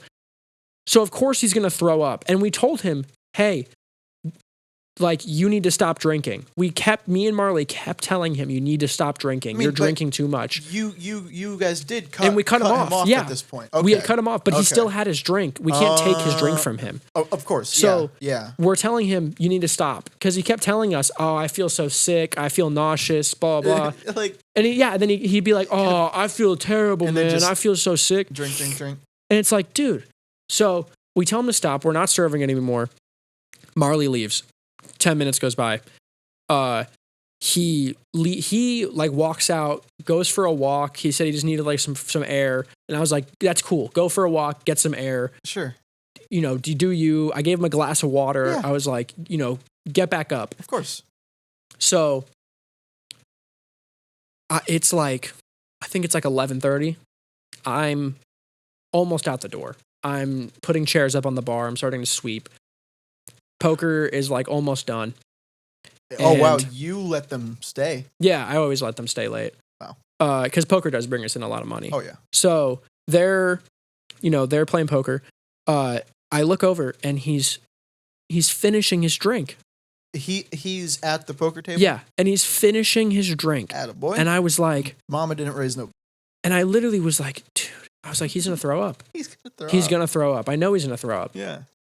20 minutes goes by. It's 11:50. Yeah. I'm I'm like about to start like cashing everyone out, getting everyone out of the bar so I can go home. Yeah. And I hear the bathroom door like slam. And I literally I just looked over and I was like, he comes out.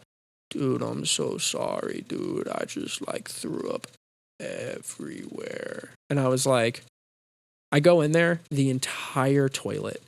So he made it to the toilet, but he didn't aim. It was like he had a shotgun for a mouth, and he looked at the toilet bowl and went, okay. Yeah. It was like a cone. It was like a dragon breath. What? I think the part about that pisses me off the most is, and this is any time someone throws up and they know it's going to inconvenience you. Why don't you clean it up? Why is it always that? But why is it always the first thing that they say is, I'm so sorry. I'm so sorry, yeah. but it's like, you don't understand. this isn't I'm so like them saying that is like I've been around it enough to know that by someone throwing up in a way that inconveniences you. Not only them to say I'm so sorry, but is like them. They think, oh, I'm good because you're like running the place. Yeah. It's them be like, I'm so sorry, but blah blah blah blah blah blah, and then out. Yeah. Oh my gosh. The worst is, I don't think people understand this, but when you throw up at a bar, you are costing us so much. Oh yeah. Because we have to. So for example, I had to mop. Right. The chunky tuna guy, right? I had to use like maybe 6 rags, a mop. I have to completely destroy that mop after. I have to put it in a biohazard bag, and I have to throw it away, and I have to take out the trash immediately. All of those rags I used to clean it up, those all get put in biohazard bags. We need to get a new mop. Yep, we have to get a new mop now. If I had used the mop bucket, which I didn't, I would have had to completely clean the mop bucket. Of course. I was like, dude, like you just made my closing shift like an hour longer. Well, just not just that, but it's like. It's not like throw up. Thankfully, I have never working at Suva. I never had to deal with throw up. Yeah, I had to deal with a gun and some old people who like to take their clothes off. But like, I never had to deal with throw up. Mm-hmm. And personally, for me, I've never thrown up in my life, and it's because I have that. It's because I have such a fear, like. Yeah, and when I say that, I always do a footnote, and I say, I get it.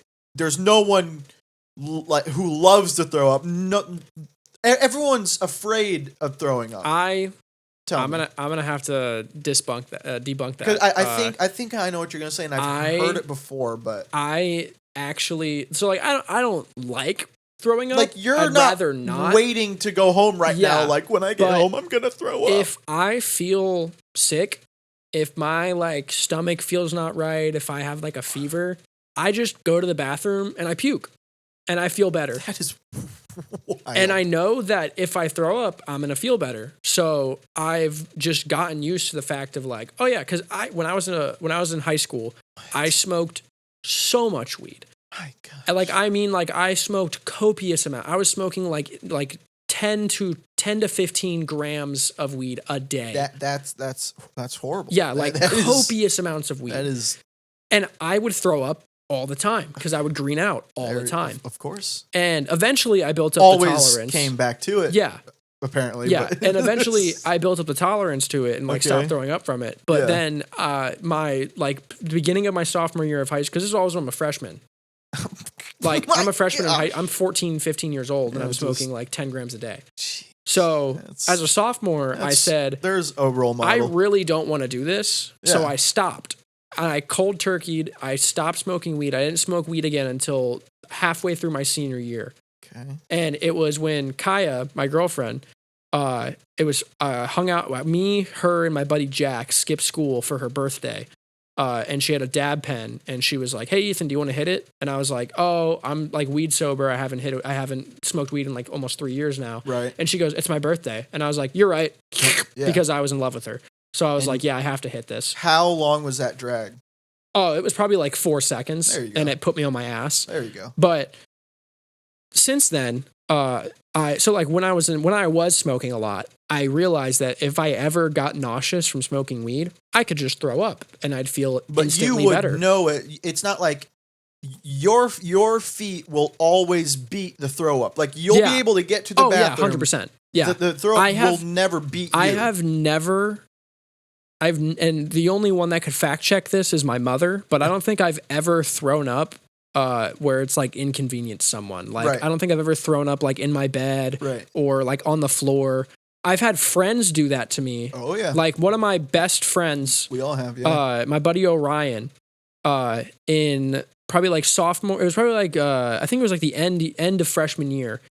He comes over to my house for a Christmas party that my parents throw. Okay. And me and him, we're drinking like just copious amounts of alcohol. Like we both had like 6 like Jack and Cokes, and I'm talking like 4 parts Jack, how 1 old? part Coke. We're like 15. There you go. So we got super, and then we're also smoking on top of that. So we're crossfaded. Okay. And there you go. I'm chilling. Yeah. Like I had built up such a tolerance to weed and alcohol at the age of 15 this that I was before you had like stopped. Yeah. Okay. So I'm chilling. I was sitting there, I'm playing I'm pretty sure I was playing Overwatch. Oh, that's awesome. So I'm sitting there playing Overwatch. Nice. I look over and he's like zoned out, just staring at the ceiling. And I see him like kind of like almost like retching, but like that's he would, the like, worst. stop That's himself. the worst when you see And that. it's like 3 a.m. Oh. And he stands up and he goes, "Ethan, you got to get a trash bag."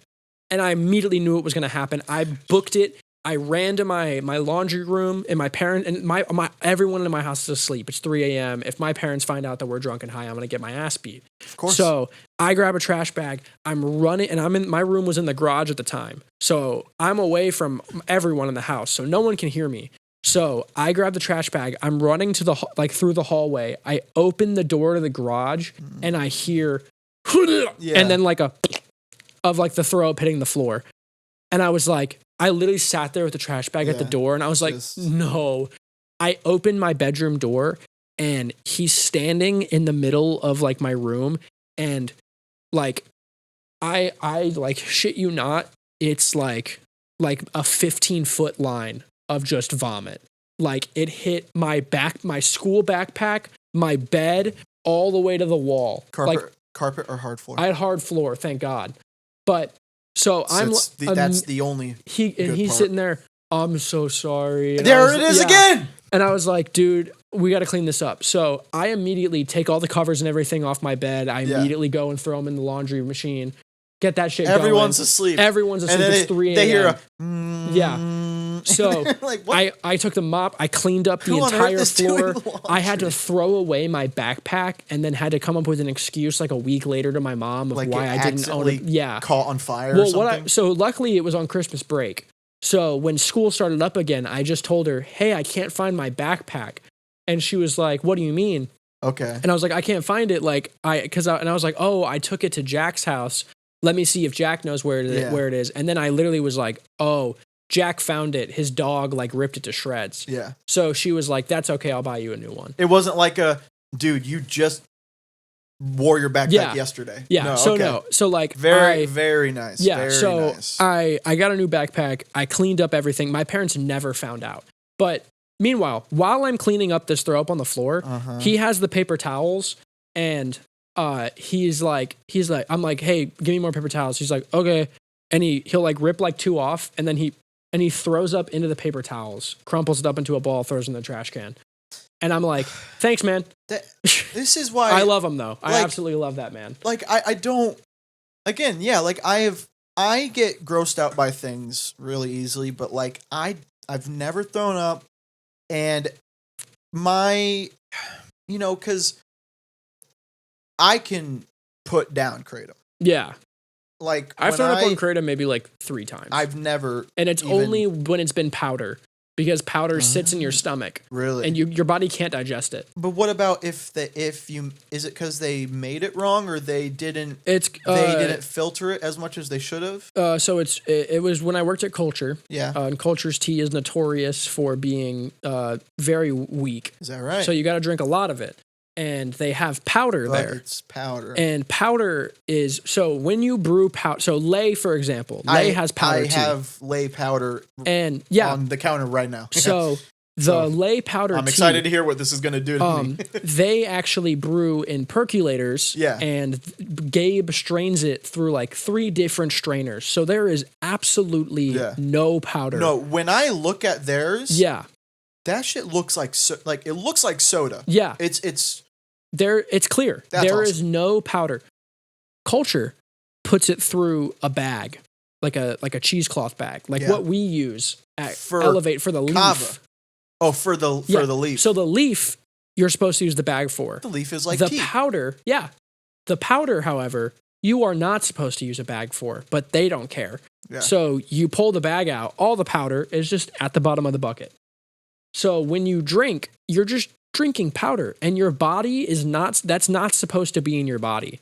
And we would do powder shots there where it literally, I remember hearing it was just shots of kratom powder with water, and they tasted like shit. They coated your entire esophagus all the way down to your stomach. Stupid, man. Because that's like, that is what pissed me off so much, is because that is like a perfect example of why this business isn't as, like, that's it's things like that is why the business gets a bad rap when it comes to articles and, you know, like, people talking about it. It's like, this isn't heroin. Yeah. Like, if more people found kava and kratom, I think a lot more people would feel better and deal with some things better. 100%.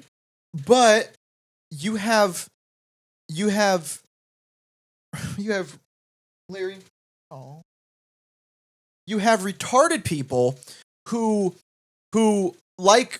this was a company thing, selling shots of powder. Like, that is so that is not just abusing your customer. Mm-hmm. That's abusing the thing that you're selling. Yeah. You are, every time you sell a powder shot, every shot, you are actively making kava and kratom less attainable for everybody else. Yep. Because you're doing stupid shit like that. And you're getting people sick on it. Gosh, the worst thing, makes me so mad. When I used to be a cook. When I was in the kitchen, Kaya was one of the servers that I worked with at this one restaurant. Oh, wow. Okay. So, and I've known Kaya since like 4th grade. So I got her the job there as a server because she used to work at Panera, and then she was like, I don't want to work at Panera anymore. Yeah. So I got her the job at this place. I'm in the kitchen. She would go to Culture in the morning and get the on tap stuff. Yeah. Which their on tap stuff is great. Like, genuinely, I love their on tap stuff. Because it's not extract, it's just tea. Mm-hmm. It's like seltzer tea. Yes. So she would bring that into work, and she would always be like, "Oh, try this." And she started giving me some and was like, "Yeah, this is kratom." And I was like, "Damn, I actually kind of enjoy this." Yeah. So that's how I started getting into kava and kratom. Right. Was through her just bringing me drinks in the morning. Yeah.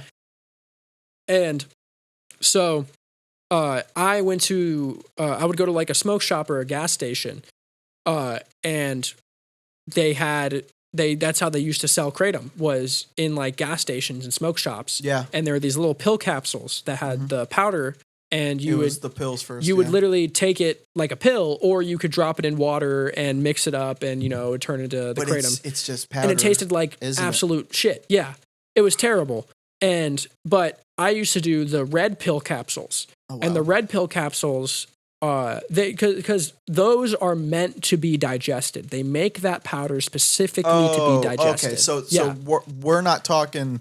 No, taking a pill capsule, scooping. Yeah, no. So this is like like this stuff is like actually meant to So I would take the red pill capsules, work a shift, whatever, and it got to I felt it. I never really enjoyed it. I just kind of did it because it made my feet not hurt.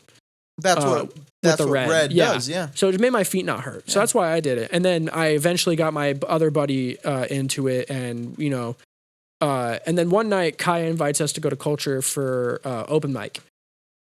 So I had nothing better to do. I was, I'm in love with this girl, so I'm like, of course, yeah, I'm gonna go. So I show up, hated it. Drinks tasted like shit. Yeah. I felt so out of place there. And then a month later, I quit my job. And I was a kitchen manager there. I quit my job there because my mental health was just like so low, as low as it could be. The job was attributing to that a lot? 100%. I worked 7 days a week at that job from open to close. Okay. Like and I'm in a kitchen the entire time. Terrible. And I was making, like $5,000 to $6,000 a month. But I don't get to use it. Financially solid, but the only thing you're using it for is rent. Yeah. No, but I didn't even pay rent. I live with my parents still. I was 19. There you go. So I'm making $6,000 a month as a 19-year-old, and I can't even like go hang out with my friends. I can't buy shit. So I quit my job. I have like, a decent bit of money saved. So I was like, I'm not going to work for like 3 months. So I'm just going to take a break to because this is right after high school. This is right after I graduate. You were prepared for finance. But again, you were still living with your parents. Yeah, this is like a year after I graduate. So I'm like, you know what? This was like May after the year. When did you graduate? Because you May 2021. May 2021. Yeah. Yep. Same for you, right? Yeah. So this is the next May. You're 21. Yeah. I'm 22. And I started working at that place in January of that year, of my senior year. Uh-huh. So that next May after I graduate, full year after I graduate, I quit. Okay. And I mean, but you had a boss there, right? Yeah. And the boss was like, this kid is working this many hours. Aces. So my boss, Frank, I love that man. Frank's cool. Frank is the best boss I've ever had. Okay. Like, and I love Dawson. Yeah. He's better. I love Frank. Suck it. Yeah. I love Frank. So Frank would. That's so funny. Frank literally got me from making $12 an hour to making almost 27 within a month. Wow. Yeah, like within the first 2 weeks of me me stepping up. Yeah. He got me in 2 weeks from $12 an hour to $17.50. Huh. In 2 weeks. Like he was the man because he knew I put the work in. Good. Okay, I was good at my job. I was just about to say, but you were also good at your job, right? He wasn't just like gay trying. Yeah, no. I was good at my job, and I put in a lot of work. I did a lot of things that I was just a line cook. I wouldn't doubt it. Yeah. So for what I was doing, I shouldn't have been doing the things that I was doing. Like I was putting in more work than a manager would. So I made a faux kitchen manager. Okay. So I was a kitchen manager. The role they gave me and what they told me was you're going to be the fill-in kitchen manager until we find a kitchen manager. So, and this was probably a little bit of a bad thing to do, but so I basically didn't have to do like any of like I had to do like inventory sometimes and like all that stuff, but mostly Frank handled it. Yeah. And all I had to do was just manage the kitchen. All my cooks and everything, I had to make sure they were on their top of their shit. So I'm doing that. How long after you had started there was this? This was 6 months after I started there. That's pretty. So I went from being a server to a line cook to the kitchen manager. Yeah. In 6 months. Yeah. And I'm 19. Yeah. So solid. I'm doing all this shit. Frank is taking care of everything for me. And I'm literally just, I'm a fill-in kitchen manager. So all I'm doing is managing this kitchen. They would have kitchen managers come in to like interview basically and like train. Right. And I'm the guy that's training them to take my position. And Frank. But then what happens to you though? So that's what I talked to Frank about. And Frank basically said like, hey, when we hire a kitchen manager, like we'll probably knock you down a little bit in pay. Yeah. And you'll go back to like, we'll make you like like head line cook, blah, blah, blah. And I was like, okay, that's completely fine. That's what I told him. So kitchen manager would come in. I would start training him. And I would go, all right, see that grill? The left side of it doesn't work. See that flat top? If you turn this too much, it'll blow up. Down here, underneath all the chicken, this is our chicken juice tray because this spot in this specific spot in the cooler doesn't actually get cold enough for the chicken juice not to like freeze. So the chicken juice is just constantly dripping into this tray, which we have to change out every single night. Also, this is broken, that's broken, this is broken, that's broken. And they would be like, okay, and they would never come back. That's awesome. So and I did that for like 9 months. For 9 months, I scared away potential kitchen managers. and kept making money while doing bare minimum kitchen manager work. That's so smart. Yeah. That's awesome. Yeah. And then, then I quit because I was still working 7 days a week. I hated it there. So I quit and I didn't work for 3 months. Right. And I was just alone in my room. All of my friends, I would just be playing like Valorant every single day for hours on end. It was bad. I hated it. I wanted to go out, but none of my friends wanted to go out because they're all like shut-ins. So I was like, you know what? I remember Kaya took me to that kava bar that one time. I'm sure, I know that they're open. I know that you can just go in and hang out. Yeah. So I hit up my best friend Hunter, and I was like, "Hey man, do you want to go to this kava bar with me?" And he was like, "I've actually been meaning to check that out." So me and him go, and we chill there for a bit.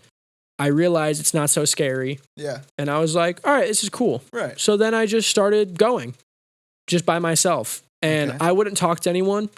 Which one? This is Culture in Winter Springs. Yes. Okay. So I don't want to talk to anyone really. I would kind of keep to myself. I would read manga on like the couch. I would get a drink. I would chill. And then eventually I started talking to the bartenders. And I became like kind of like friends with Cooper and Blue. And then there was just one day, Riley, the manager at the time, had her like birthday party there. And, it was trivia. It was a trivia night before this. It was a trivia night. And, I'm sitting at the end of the bar. This is like way before trivia started. Like I'm talking like 6 hours before trivia started. Oh I'm sitting at one end of the bar. You really made this place your home. Dude, I was there from open to close almost every day. Oh my gosh. And I wouldn't talk to anyone. Yeah, I'm just there because I didn't want to be at my home. Right. So I'm sitting at the end of the bar. Blue is working. Yeah. At the other end of the bar is this guy, Chris. Okay. And him and Blue are going back and forth talking about Blue's like past jobs and everything. Okay. And I'm like kind of listening, kind of not, just on my phone, looking through like Instagram, TikTok, just like trying to chill. And then I hear Chris go, "Hey man, you got any like fun work stories, blah, blah, blah." And I begin to tell him like all of the crazy shit about the restaurant that I had just quit. And because a lot of crazy stuff happened there. Like the kitchen manager before me got fired because he was like changing too much. And he was, what does that mean? So he literally was making things better. He was making things better for the kitchen and the owner fired him for it. The restaurant that you worked at. And then before that, the kitchen manager got. You said changing. I thought you meant like he was. No. Like he was making new pants. He was making the menu easier. He was making things easier for the kitchen. He was doing what Jon Favreau wanted to do. And instead of praising that, he got fired. We call that a callback. And the one before him, the kitchen manager before him, got fired because he was a pedophile. And he was sexually harassing our bartenders. There you go. So anyway, I tell Chris all this stuff, and he's like, hell of a Smash Bros. Roster. So I haven't been able to talk to like anyone about this stuff, and this random dude at a kava bar comes up and asks me about my work, right? And I immediately just unload like all of this shit on him, right? And he was like, it's still fresh. He literally just like after I tell him everything, he just goes, "Do you have any good stories?" And I was like, "No, that's it, dog." And we just started talking, and it was just like me and him in there, and maybe like two other people. Yeah. So it's just me and him going back and forth, and the entire time I'm just thinking to myself, like, I didn't like that he came up to me and started talking to me. Okay. It made me so uncomfortable, and I felt so awkward because I knew that like I didn't know him. You weren't used to it. Yeah, I wasn't used to it. So it made me didn't like have like a friend there. Yeah, it made me super nervous, and at that time I'm like, a year out of high school, I'm still judging people like crazy. So I'm like, oh, this guy's a weirdo. Like this guy's, this and that, this and that. That's before the great. What do you call it? That moment where I feel like all of us guys like It's the moment before you realize like nothing matters. It doesn't happen to all of them though. Yeah, that is true. Some people still, There's definitely some people that you and I know that go to the cafe and you watch how they act. And you're still in high school. Yourself like, what are you doing? Yeah. Why do you want to? So You want to do what on fight night? Yeah. Like I'm still like in that like little mindset there.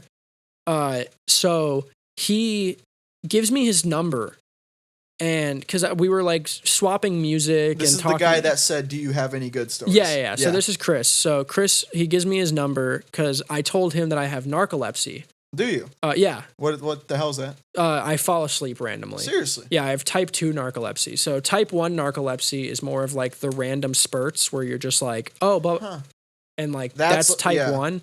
Type 2, type 1 has to deal with your muscles. Mm-hmm. So type 1 is when your muscles in your body fall asleep. That's the one you cannot control. Type 2 is when your brain falls asleep. Okay. So like when I have like narcolepsy moments, I can feel it. It feels like somebody is like holding my like brainstem and like literally like tugging on it. And it's like, how often does it happen? At least like once or twice a day. Okay. Yeah, it's usually around like mid-afternoon. Do you take medication for it? No, I can, but I choose not to because the medication is like super crazy. Like the list of symptoms, I could talk for a minute or like 60 minutes about just the symptoms alone. Like one of the symptoms on there is literally just death. There you go. This thing's good. And it's like, I'm okay. I'm not going to take that. This is something that happens at least once a day or? At least once a day. Yeah. And it doesn't put you to sleep. It's just like. I get knocked out. Oh. Yeah. I fall what if you're like. standing? No, it won't. So the way it works is, so type 2 is basically, it's associated with emotions and focus for me. It's different for everyone. But mine is basically like, if I zone out, my brain's like, hey, you're not using me right now, so I'm gonna lights out. So never at work. Yeah. No, never when I'm doing stuff. When I'm active. Can't be, Yeah, it's fine. Like talking, yeah, being so that's active. why like, when I drive, it's kind of scary because if I'm not like talking to somebody while I drive, that's why I usually like call my mom on my way home. Or just something you have like rapping to songs and shit. Well, even that, because if I'm singing lyrics, I'm not even thinking about the lyrics because I know the songs. So I'm still zoning out. That's so scary. So most of the time I put on like a new music shuffle and on like Apple Music, something and I just try to find like something that can like help my brain like keep up. Or I call my mom and I talk to my mom because my mom stays up till like 4 a.m. most nights. Yours has already happened today. Actually, I didn't get one today because I had a Red Bull. Usually caffeine counteracts it. Like genuinely. Like that's what my doctor was literally like. He was like, hey man, if you don't have time to take a nap in a day, around like 2, just slam a caffeinated beverage. Huh. Yeah. So interesting. So I tell Chris I got narcolepsy. I was talking to him about that, and he was like, do you fall asleep when you drive? And Chris is very OCD. He's very high anxiety. Yeah. So he already considers me a friend, and I think he's just this like random dude that I'm never going to see again. I get that. Yeah. So he gives me his phone number and says, if you ever need someone to talk to while you're driving, call me. And I was like, that's really weird. That was when I should have thought to myself, this dude cares about people, and this is super nice to do to somebody, which is what I think now. Right. But at that time, I was like, that's super weird because I'm still like in high school mindset. So I take his phone number. A couple days goes by. He texts me and he was like, hey man, are you coming to this party that is happening at the bar? And I was like, I didn't know there was one, but sure, I'll go. You were probably playing Valorant, just I was genuinely. Yep. So I was like, okay. So I put on I get dressed. I have a Dungeon. I'm super into Dungeons and Dragons. Oh, yeah. So I put on this Dungeons and Dragons sweater that I just bought, and it's like super nice because I have all this money that I haven't been able to spend. So I bought a bunch of shit for myself. Yeah. I spent like $3,000 on just D&D in like a week. That's awesome. So I put on this Dungeons and Dragons sweater. I go to the party. I meet up with Chris, and he's like, "Oh, dude, like that's a super sick sweater. Like, do you play Dungeons and Dragons? And I was like, yeah, like I love Dungeons and Dragons. Like it's my life. Like I genuinely mean that. Like Dungeons and Dragons is like, if there wasn't Dungeons and Dragons, I feel like I would have like a hole in my soul. I mean, your Dungeons and Dragons. It's like DJing to you. Pokemon. Yeah, you're Pokemon too. Yeah. But like I wouldn't even say like collecting and stuff like that. Like how you said earlier, like you like the attention. Like you feel like DJing and like doing this is where like you are in a flow state. That's me with like without DMing eyes. For Dungeons. Yeah. When I'm playing Dungeons and Dragons, I'm not me. I can be whoever I want to be. And I practice voices every single day. That's cool. I write every single day stories that I may never even touch just to write them. I know everything about the game. I know spells. I know different spell components. I know an entire world that was created by somebody else. I could tell you the exact locations on their map. I know that map of a D&D world more than I know the world I currently live in. Like I could not tell you where Iowa is, but if you showed me a map of Wildmount on the planet of Exandria that was created by Matthew Mercer, I could tell you Nicodranus is exactly right here. That's the voice of McCree, right? Yep. And if you go up here, you're gonna hit this valley mountain. That's the Ashkeeper Peaks on this side. And when you go up, the first town you're gonna hit is Allfield, and then just after that, and I can tell you everything about it. And that's awesome. Like that's D&D is my life. So I'm telling him all this and he's like, dude, like I fucking love D&D. Yeah. Like, and his buddy Andrew, the dude who's building my table, was like, was with him because he was his roommate at the time.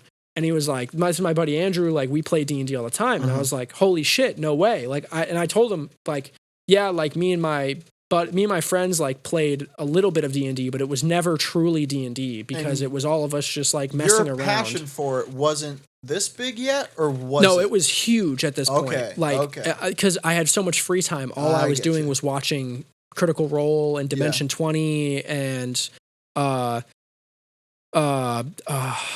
Legends of Avernus, I think their name is. I forget.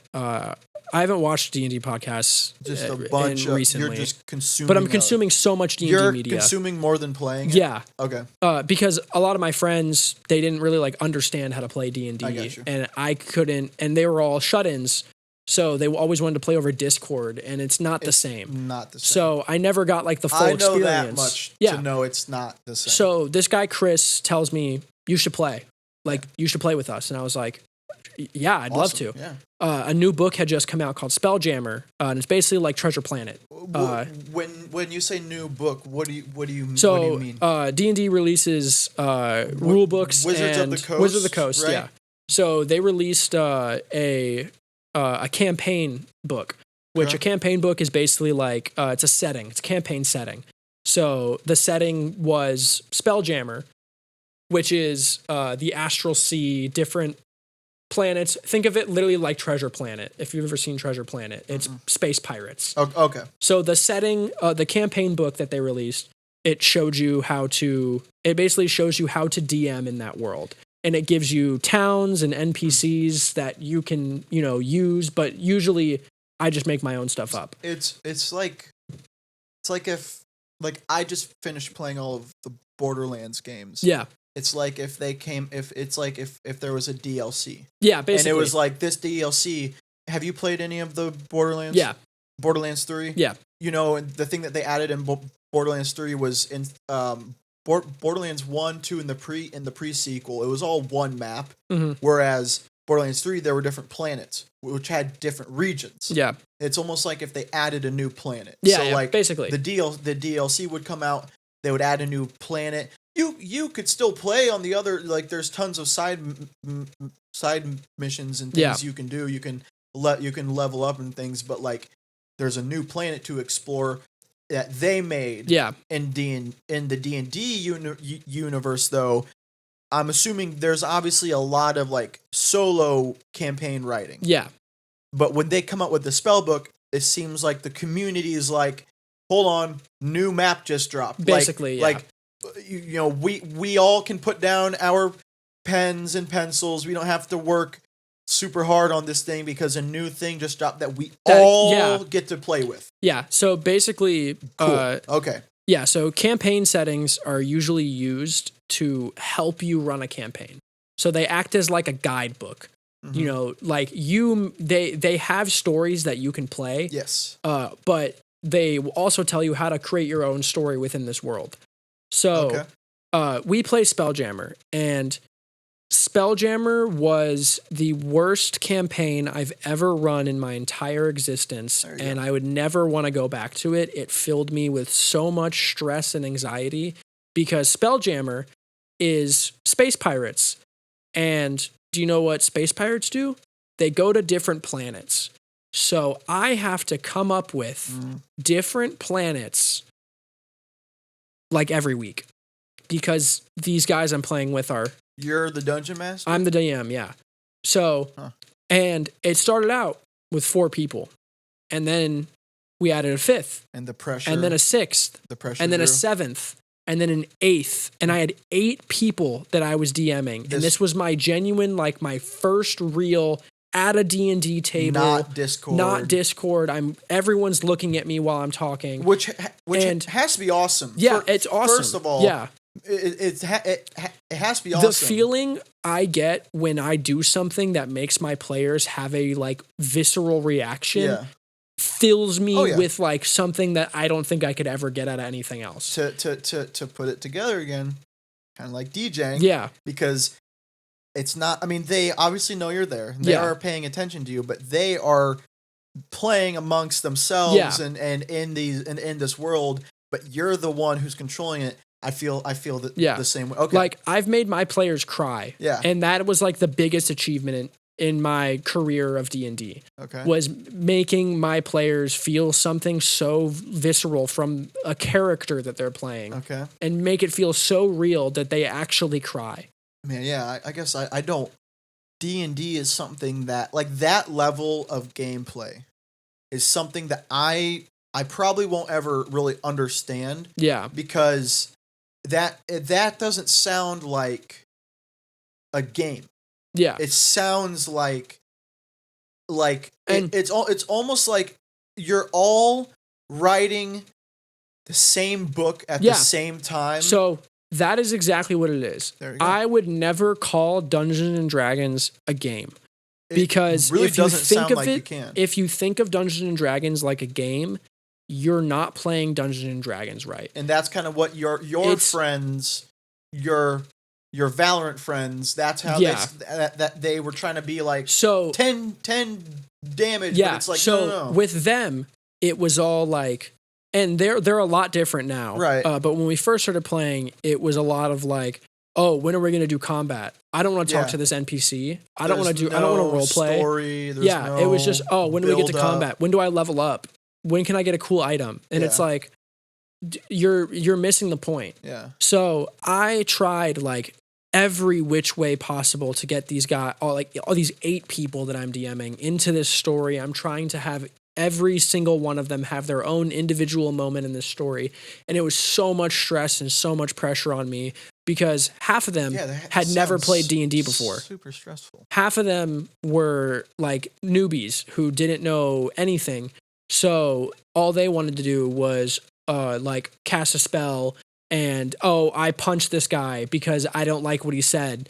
But what is the, and I'm assuming there is no right way to play it, but like that what you just said is the wrong way to play it. Yeah. So how do you explain the right way how does someone truly sit down and enjoy, but also do it right? So what I think makes D&D so fun is that it's a storytelling game, right? Yeah.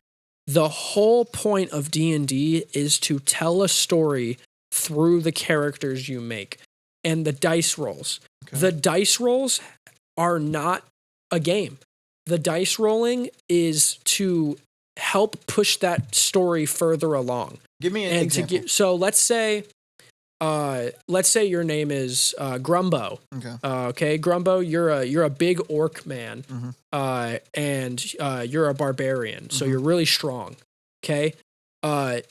Your currently running from guards, and you're going down this alleyway, and it looks like every way you look, there's a locked door or a door with iron bars in front of it, and it's just this long alleyway, and you're trying to get to the end. You have 3 guards on you, and then you see it. You see just on the left side, peeking out behind an arch, this large wooden door that looks to be like almost cracked. Like old, rusted over a little bit on the hinges. You could definitely break through that. You're a big guy. So give me a strength check.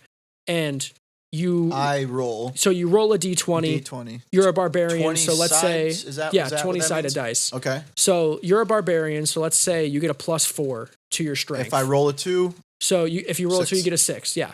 So in my head, in that moment when you roll, I come up with a number. And it's usually...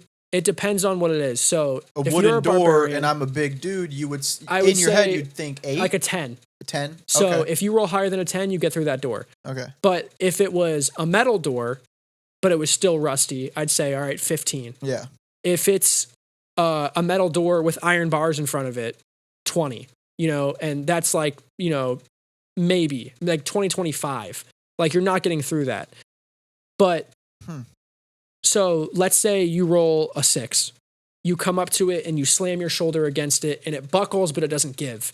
So you have the choice of trying again, and the difficulty for it goes a little bit higher. So let's say now it goes to you have to beat a 12 instead of a 10, or you keep running because those guards are right up on you. That's how you play that's how you play. But the dice control your points in the story, and it's up to you to decide what you do. And there are people that play where they get a bad dice roll and they're like, this is fucking stupid. Yeah. Oh, like this doesn't make any sense. I'm 7'4" and I weigh 300 pounds. Of course I'd get through a wooden door. It's like, well, you rolled a 3. So you didn't get through the door, dude. Sorry. As you were saying that, I thought of a few things. Like there has to be like how would I get in that scenario? Like that obviously would have been we would have been playing for like 30 minutes. Yeah. And I had done something that led me to the castle, and I'm in this hallway because I rolled this because I thought this door looked cool and there might be something in there. Yeah. But like you have to come up with all of that. You had to come up with the reason to go in the hallway, the reason the guards are chasing, the reason why I'm even in the castle. No. So when the players...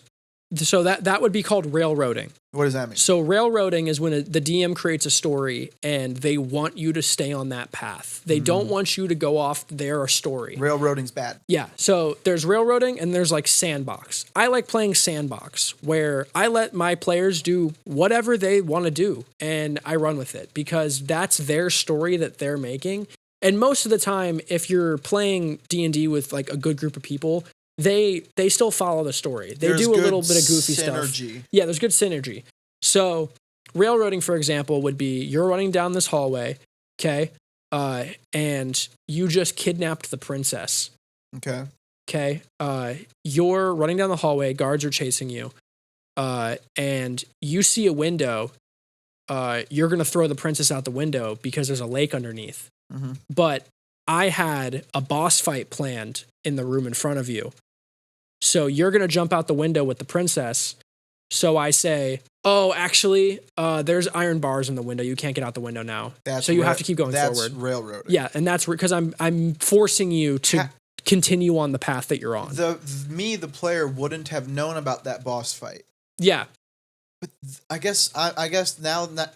But that's so much writing. So, exactly. What I mean, that is I'm and the reason I keep asking because like I believe what you're saying, but it's like that's so much writing that I don't I almost don't believe it. Yeah, so for me it used to be that much writing. And I used to get so upset because I would write out these entire towns and cities. There's 6 doors in front of you, and each one leads to somewhere that boss has fight, something. Lake, yeah. Cookie store. Yeah. Like I had NPCs, I had cities written out, I had like side quests, I had all that shit written out. And my players would walk into the town, they'd go to the like item store. Oh, can I get 3 health potions? All right, we're gonna go to the next town. I just wrote players 6 pages that have these aren't new. These are new players. No, so these are like regular players because they want to move their story along. They don't care. That's the thing. And it's not that it's on them. It's not like they don't care about the game. It's they are playing their character. Yeah. Like, let's say your character, your mother is severely ill with some magic disease. Okay. And the only way to save her is this, like, magical item. Okay. And you finally figured out where that magical item is. I just wrote out this entire city. Yeah. And you go in, you find out the info in this city. Like, the magical item is in the barbershop. Yeah, you go to no, not even that. You go to a tavern, and you talk to someone at the tavern. And it's this old guy sitting at the bar, and he's like, "Yes, I've heard of this magical item. It's at the bottom of the foothills, just west of here." And you go, "All right, I'm gonna go to the bottom of the foothills then immediately because my mother's dying, and I have to save her." So you do that, and that's completely okay. Like, that's what you should do. Okay. Your mother's dying, right? But I just wrote an entire city, and you're leaving it.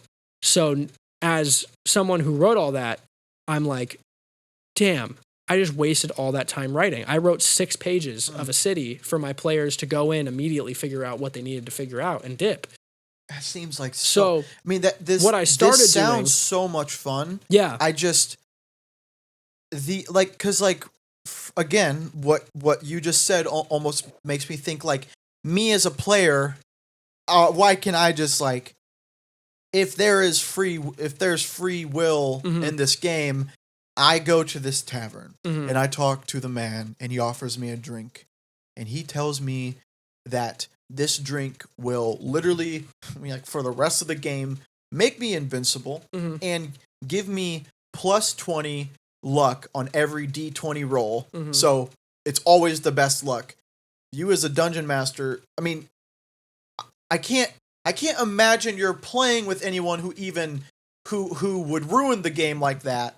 But like that's what when I'm hearing you talk about that, that's what I'm thinking. It's like that NPC that why can't I just say I get this potion and I am Michael Jordan? Because so the character that you made is you. I would make a character. Yeah, you're playing a character. Yeah, before the game. You're playing that character. Are there any like do I have to pick from? So there are races. There are a huge list of races now, or they changed it to species because apparently races was not the right thing to say. Which I was like, all right, dude, whatever. Well, yeah. So and then there's classes. So there's ranger, you druid, said barbarian earlier. Okay. Rogue, blood hunter, cleric, paladin, wizard, warlock, sorcerer. Sounds like artificer. It sounds like classes. It sounds like you have to stay within the line of the classes, but the character can be more creative. Yeah. So it sounds like the classes the story is built around the classes. You would build a world that tends to every weakness and strength of those 15 classes, but then it's not like it's not like someone can just come in and say, "Oh, I made a new class. I'm a Titan from Attack on Titan, and I'm 300 feet tall." Yeah, no. Okay. Yeah. So, for example, I created an entire world by myself. It was called New Ancaster, and it was a magical New York City, basically. That's cool. So it had 5 boroughs, all different places. The Puerto Ricans are in one. Yep. The Dominicans. Yep. They are magical. Yep. Magical creatures. Magical creatures. Yeah. So I created the 5 boroughs. They were each controlled by a different mafia. So I had the Goblin Mafia, the Fairy Mafia, the Orc Mafia, the Vampire Mafia, and the Changeling Mafia. Super cool. So I made this entire thing, and it's like modern day high fantasy. So my buddy Chris, he played a fire genasi who is half genie, half human. He played a fire genasi, so a fire genie, which are I'm pretty sure they're not the djinn. Okay. No, the djinn is air. The Tao is earth. The Ifrit, is fire. Yeah. So he's half Ifrit, half human. Okay. And he can do that. Yeah, and he can do that. So that's one of the races is genasi. Oh, okay. And then a sub race is fire genasi. So there's 4 sub races. There's fire, water, earth, air. So he's a fire genasi named Alfie. Then the Avatar. Yeah, and then the Avatar. Right. And he plays a barbarian. Right. He used to be a boxer, and then he started working for the Orc Mafia as a hitman. And he creates his backstory. I give him the outline of the world. Is this before he even This is before he even shows up to the game. Okay. So he builds out his entire character. You do his age, what he looks like. Yeah. You tell me about his parents. You know, where did he grow up? 100% vitals. Yeah, and the joke was because everyone I played with at the table did like a New York accent. Yeah. He was British. Yeah. And we didn't really like think too much on that because we were just watching Peaky Blinders at the time. Yeah. So he was like, "Oh awesome. Yeah, I'm gonna do a British. I'm gonna do British. Peaky Blinders. Yeah, Peaky fucking Blinders, mate." So he was talking like this the whole time. Yeah. And one of my players during like the first session was like, "Hey man, where are you from, man?" Yeah. And he was like, "Oh," and he like looked at me, and he was like, "I'm from Magic England," and we were just like, all of us started laughing, and we were like. So that was canon. So and that's like the fun of it is like when someone does something like stupid like that and silly, you just add that shit in as a DM because it's funny. So for the rest of the game, he would be like, "This one's for fucking Magic England, mate." But like he created that. Yeah. And it wasn't anything that like rocked the boat. Yeah. It was purely just story. Yeah. And story that didn't affect if he could get through the wooden door. Yeah. And like I said, you're not playing a game, you're playing a character in a story. Yeah. So the way that like the thing you asked, a movie. Yeah. The thing that you asked on, you know, why can't I just go up to this guy at the bar and say that he gives me a potion that makes me invincible? Right. Well, that's because I'm the fucking guy at the bar. Yeah. You're your character. I am as the DM, I am every single person you talk to. So like the guy who wanted to get the medicine for his mom. Yeah. He couldn't do that. Because if you were if I'm the DM. Yeah. So the biggest like thing is if the DM allows it. Mm-hmm. That's like and that's basically saying like, you know, okay, so you want to jump off a roof of a 3-story building because you think you can land. Yeah. And I say, you can try. D20. Sure. Yeah, roll. For acrobatics. So I tell you how to decide your own fate, basically. And then you do the rolling for it. So you have had to have played with a bad DM before. Yeah. Right? I mean, that sounds miserable. So I mean, because like this sounds like such a creative, dynamic thing that I'm really enjoying hearing you talk about it. Mm-hmm. Like this sounds awesome, mm-hmm. and I know exactly the kind of person who I can imagine playing this with, and they're like, well, actually, you can't. And then you and like the 4 other guys are like, dude, this is the 5th time you said something stupid. Yeah. Like so it's definitely like you definitely have to find a group. You have to find a group. You can't just like the group I have now. I would not change. You can't because you all kind of know. We all work together. We all know how to push the story. Yeah. We have the people who are serious. We have the people who know how to like make things a little silly and cause like chaos because you always need chaotic players. I would have so much fun with that. Yeah. I like a lot of DMs hate the chaotic players. Okay. Like they want you to follow the story and everything, but like Dawson, So Dawson, for example, is one of the most chaotic players at my table. I can imagine. Like they were fighting, so they went to this town. The party. Okay. So the party goes to this town. They do the players always play together? Yeah. So usually you as the DM, you kind of just push them together. So, like the example earlier, when you're running through the hallway with the guards chasing you, is everyone else there with you? Yeah, they could be. Yeah. So, or they could be downstairs trying to figure out a way to like save you because you ran off on your own. One is on the ground, but looking at the window that you're trying to jump at. Exactly. Okay. So, and as the DM, when you start the first session, like the first game of the campaign, you give each player their own little like screen time is what I call it, where the camera starts at the sky, you go down into the city, it pans through, snowflake falls, zoom in on this guy's face as he's like snoring awake, and then it's like, hey, Celestino, your character just rolls out of bed. Would you describe your character to us? And then you describe your character and what he's doing right now. Like, oh yeah, he's 5'3". Wait. Okay. Okay. So you say your thing. Yeah. Okay. So, usually I start with whatever like city we're in. Okay. So let's say we're in Zadash, which is a place in Wildmount. It's one of my favorite. So we're in Zadash. It is a bustling city town.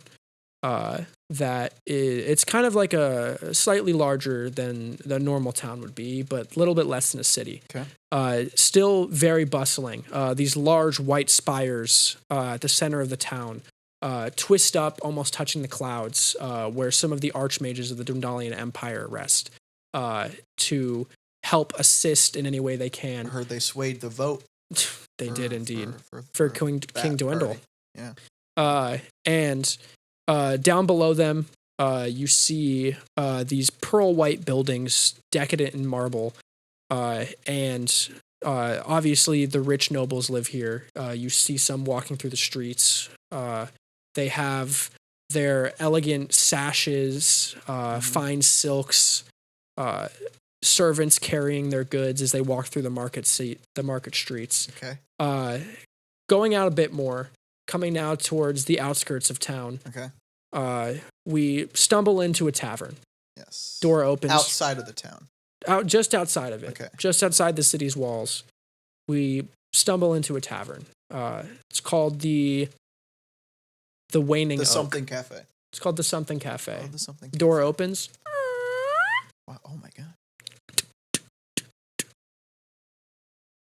Camera pans over to a small wooden stage as a man sits there on a stool with a single torchlight panned at him, playing a lute.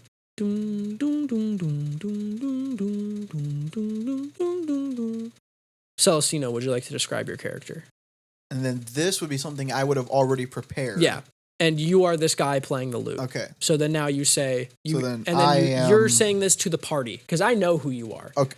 So we talked about this through text before? No. So most players in a group will be like, "Hey, I'm playing this," because they want everyone to have their own thing. Yeah. You don't want to, like, let's say you made an orc barbarian and then I made an orc barbarian and it's like, well, fuck. Yeah. So usually like my players at least, they'll be like, "Hey, I really want to play a wizard. Everyone cool with that?" Yeah. And they'll be like, "Yeah, I'll play something else." Okay. Okay. Because you want to have like, different people. I've prepared a character that no one else has, but you have now introduced the setting, and I am on a stool in this tavern playing. So a good way to think about this is, imagine you're describing this character as like a narrator almost, but from a first person perspective. Yeah. So basically like you guys see in front of you.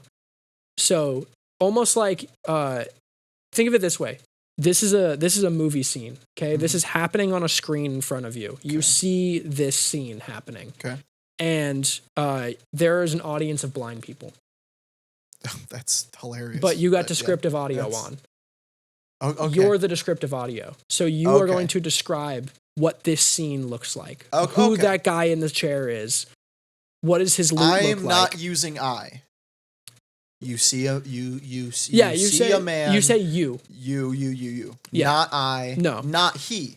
No. So this is actually purely second person. Yeah. Okay. So this is second person's perspective for solely describing your character. All right. So you say he's on a stool playing a lute. Then I say you see a man sitting on a stool about 5'7" with a firm frame not fit but not meek. He is wearing an apron, and the apron is stained with what you can only assume to be red pizza sauce. He wears a belt made of leather of the local cows. I mean, the city's known for their cows. And on that belt, he has belt loops where he keeps various items. One item is a pizza slicer. The other is a tennis racket. And the third is a 40-foot HDMI cable. The man sits there. No, he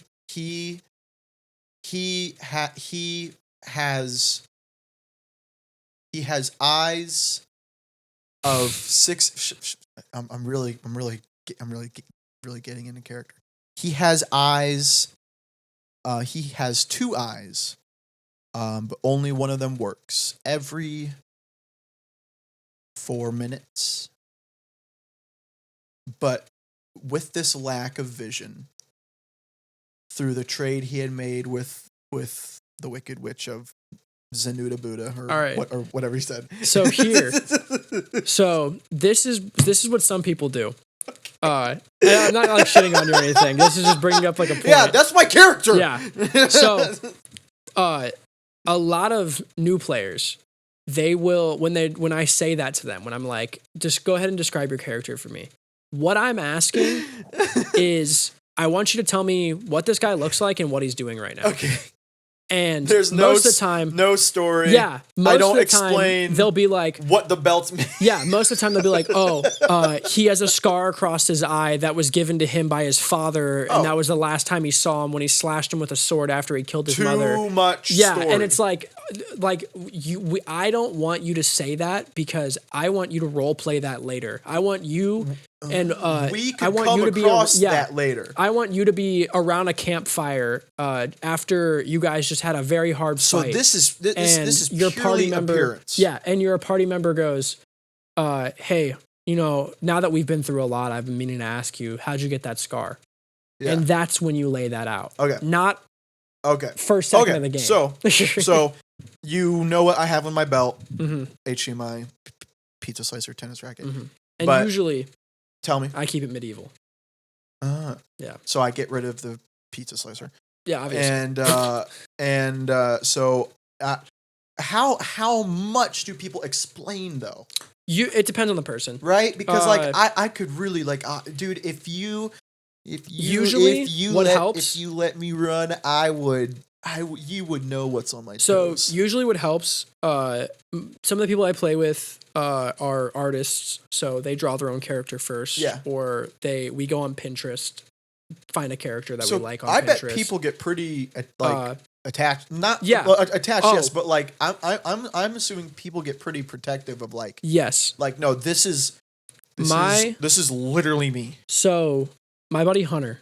Yeah. Who I think is, and I genuinely mean this, he's the best role player. Isn't he the one that threw up? You had the bag? No, that's Orion. Okay. So my buddy Hunter, he is the best role player I know. Okay. The way he plays a character is better than anyone I've ever watched on these channels that do like Critical Role and Dimension 20, the two like biggest D&D podcasts out there basically.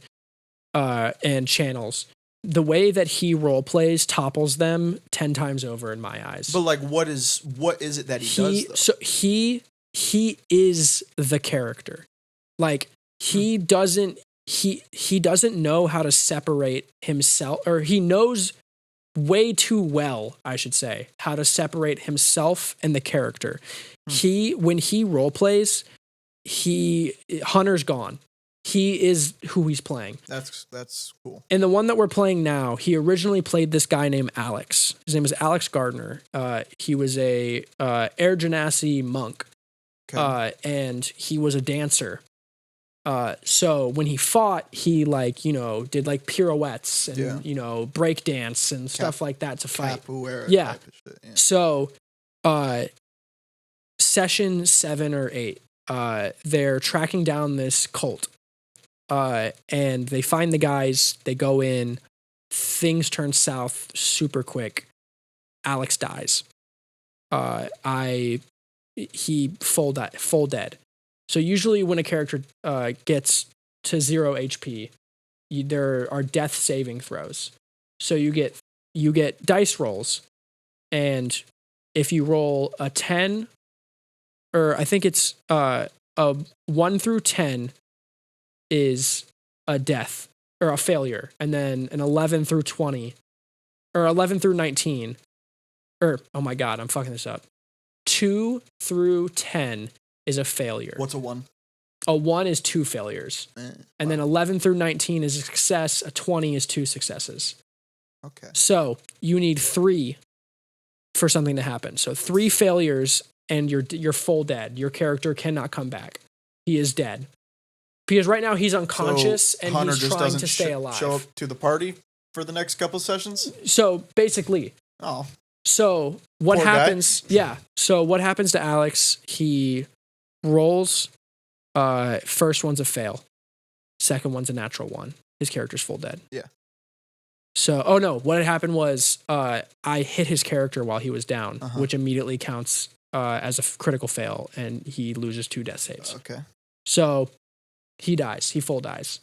2, yeah. Because as a DM, it's 2 out of 3. Yeah, as a DM, when I play an enemy, I am trying to kill you. Okay.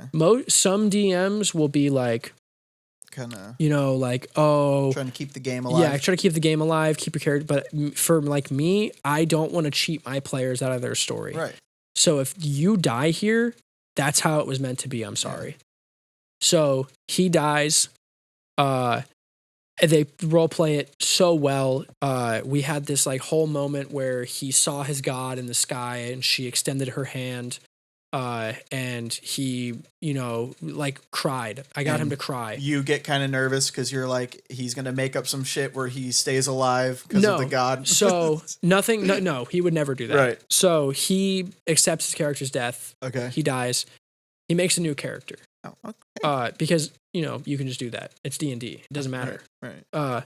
He makes a new character. This new character's name is Folly. Yeah. He's an Asimir, which are, they're people who have been blessed by celestials, so they have like huge angel wings. Yeah. So he creates this character's Folly. He's still playing this character. This character's still alive. I love this character. And he's just this like super sweet, innocent guy. Yeah, same campaign. He's this super sweet, innocent guy who just wants to help. And he is a warlock. Now, warlocks, they get their magic through a patron. Okay. Some otherworldly being, some higher power, gifts them power. Okay. And that is how they get their magic. So his patron was Ukatoa, who is a leviathan who has been locked under the Lucidian Ocean for thousands of years. And he is a bad guy. Okay. He claims to want to give him strength so that he can help his friends, which is all he's hearing. But in reality, he's kind of gullible. Yeah, and he's kind of gullible because he's innocent. He wants to help. Yeah. So what his real goal, what Ukatoa's real goal is to have him free him. Yeah, the third tailed beast from Naruto. Basically. Yeah. So we have this whole thing play out. A bunch of sessions go by. Eventually, he figures everything out, and he realizes Ukatoa is not the guy helping him.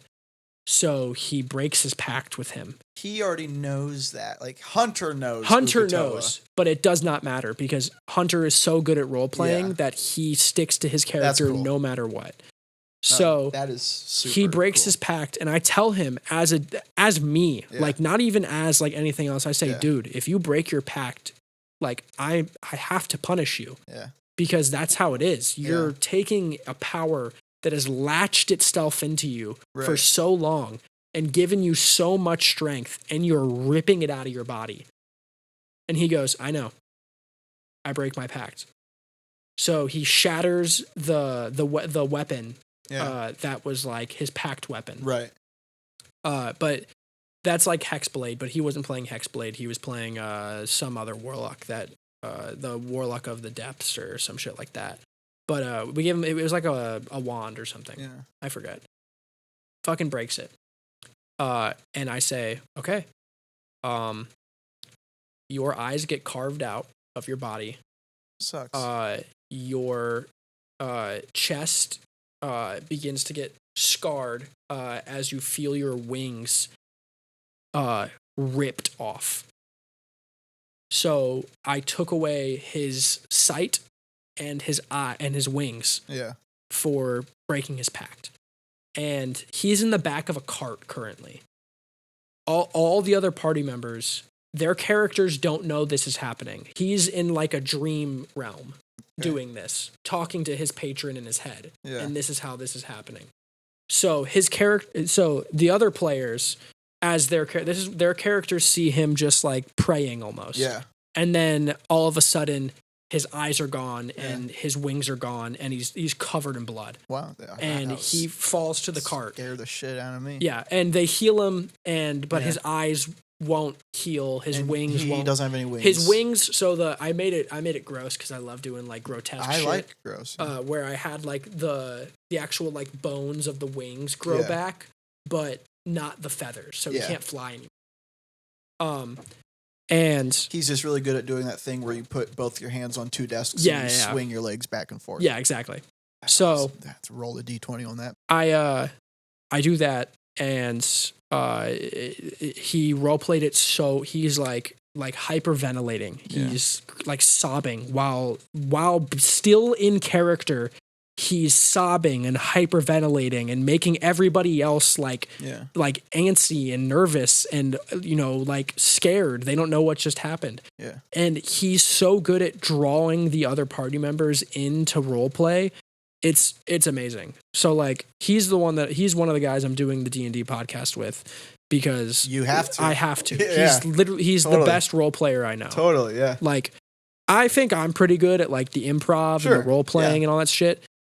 He blows me out of the fucking water. He's just a great actor. Yeah, he is. Yeah. Like I've been trying to get him to do voice acting now for so long. And his voice acting's good. Oh yeah.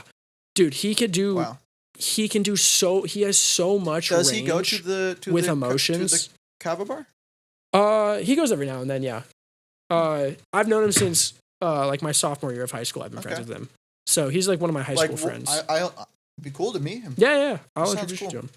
But yeah, no, he's awesome. But yeah, I've been trying to get him into voice acting. I've been thinking about getting into voice acting a little bit. Yeah. But I want to focus on this like podcast stuff first. The podcast first because the thing is like with the podcast, like this is episode 44.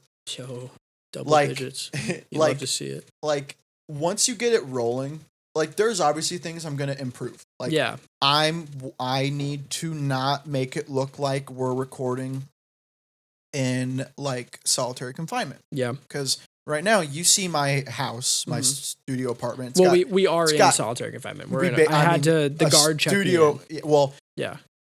You rolled 12 and the gate was 11. Yeah. Well, so I got in. Kind of screwed up on that. Yeah. Yeah. Like it's got some color to it, but what the audience sees is white. Yeah. Because my mom listens to these. I love you, Mom, but I took her advice and it led me down the wrong path. I had all these cool fabric posters up, like Eminem, Tupac, Pink Floyd. I had all this cool stuff up. You see it in the first 20 episodes. It was before these chairs. I would sit in my desk and like prop my phone up. And Mom was like, "You should take all those posters down because it would look more professional." And silly me, I'm like, "All right," and I take them all down and I shoot the first episode. And I'm like, "Son, this looks horrible." Yeah. So I need to like that's the next part. But like, if you think about it, when I was doing that. I didn't like I had this mic and I had this stuff like I do music, but I didn't have the second mic. I didn't have the second arm. I didn't have the lights. I didn't have the chairs. Like I was just in that desk chair just at my desk like this, So but what I'm trying to say is like once you get the ball rolling and you'll have multiple people, it's just like I have my editor, but it's just me here. Mm-hmm. So progress is only made if I want to make progress. Yeah. What's cool about it though is like I've already made so much progress now, just internally. Externally, like views and everything, we're getting more, but I really don't care about that. Yeah. I want to make a show. Yeah. I want to make a Theo Von, a Joe Rogan, something where I can, because like Theo Von had an episode. It was titled High School Lunch Lady. It wasn't anybody. It was a high school lunch lady. Mm-hmm. Like that's what I want. Like Theo is a celebrity, huge, one of my favorite comedians, and he doesn't care if it's not Brendan Schaub. He doesn't care if it's not Jake Paul. Mm-hmm. High school lunch lady, come on, man, bring her on, man. Yeah. And they just have an awesome episode where they just talk. I have no idea who Theo Von is. You don't? Oh, no, I'm fucking with you. Okay, thank you. I just knew you were going to be like, dude, what? And I was, because he is like, he is my spirit animal. Me and Kaya listen to his podcast every time we drive anywhere over 30 minutes. Welcome to this past weekend. Yeah, I love his podcast. And that's what inspired me to do this is like, I want this past weekend. Yeah. He's on episode 600. Okay. Joe's on episode. Damn, is he really? I'm pretty sure. Damn. Joe's on episode 2200. That makes sense. Okay. I am 52 is a year. Yeah. I'm at 44. I'm almost to a year.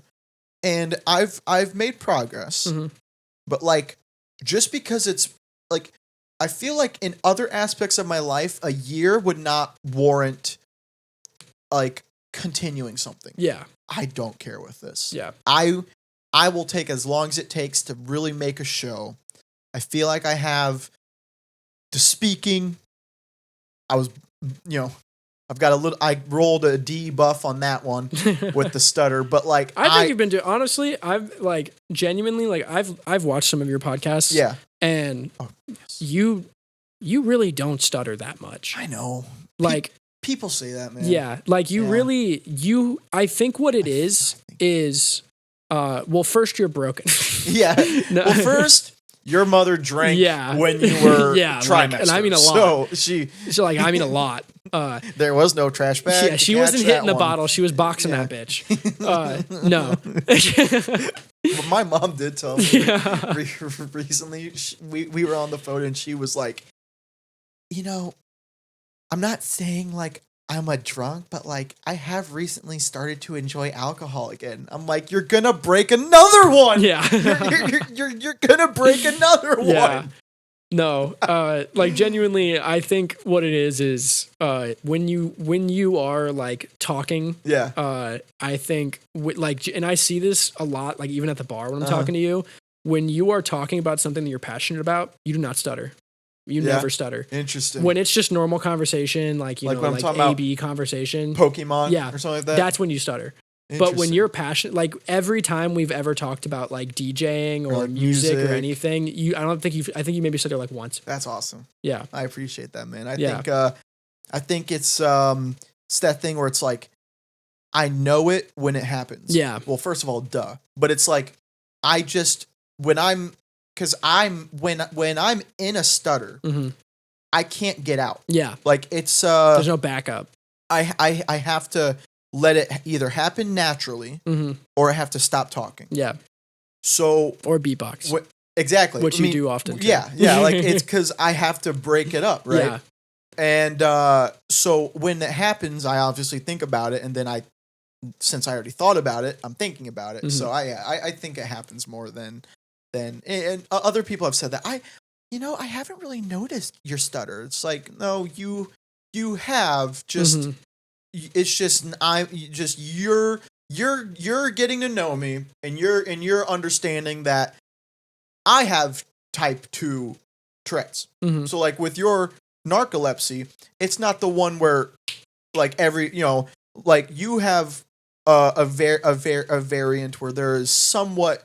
It's not that you have control over it. It just happens less. Yeah. When you were saying that, I was thinking like, literally, I'm in the same boat. Yeah. I don't have the one that South Park taught America what Tourette's was, which pisses me off. Timmy. Like, because like the stutter's real. Yeah. It's the cussing. Yeah. South Park taught America that's what Tourette's is, and when that happened, dude, I couldn't bring it up without someone like, oh, dude, so you like... Yeah. And I'm like... There was this girl... Here we go. Here we go, you know. When I was in college after high school, so not this most recent time I went back, because I dropped out after my first semester after high school. Okay.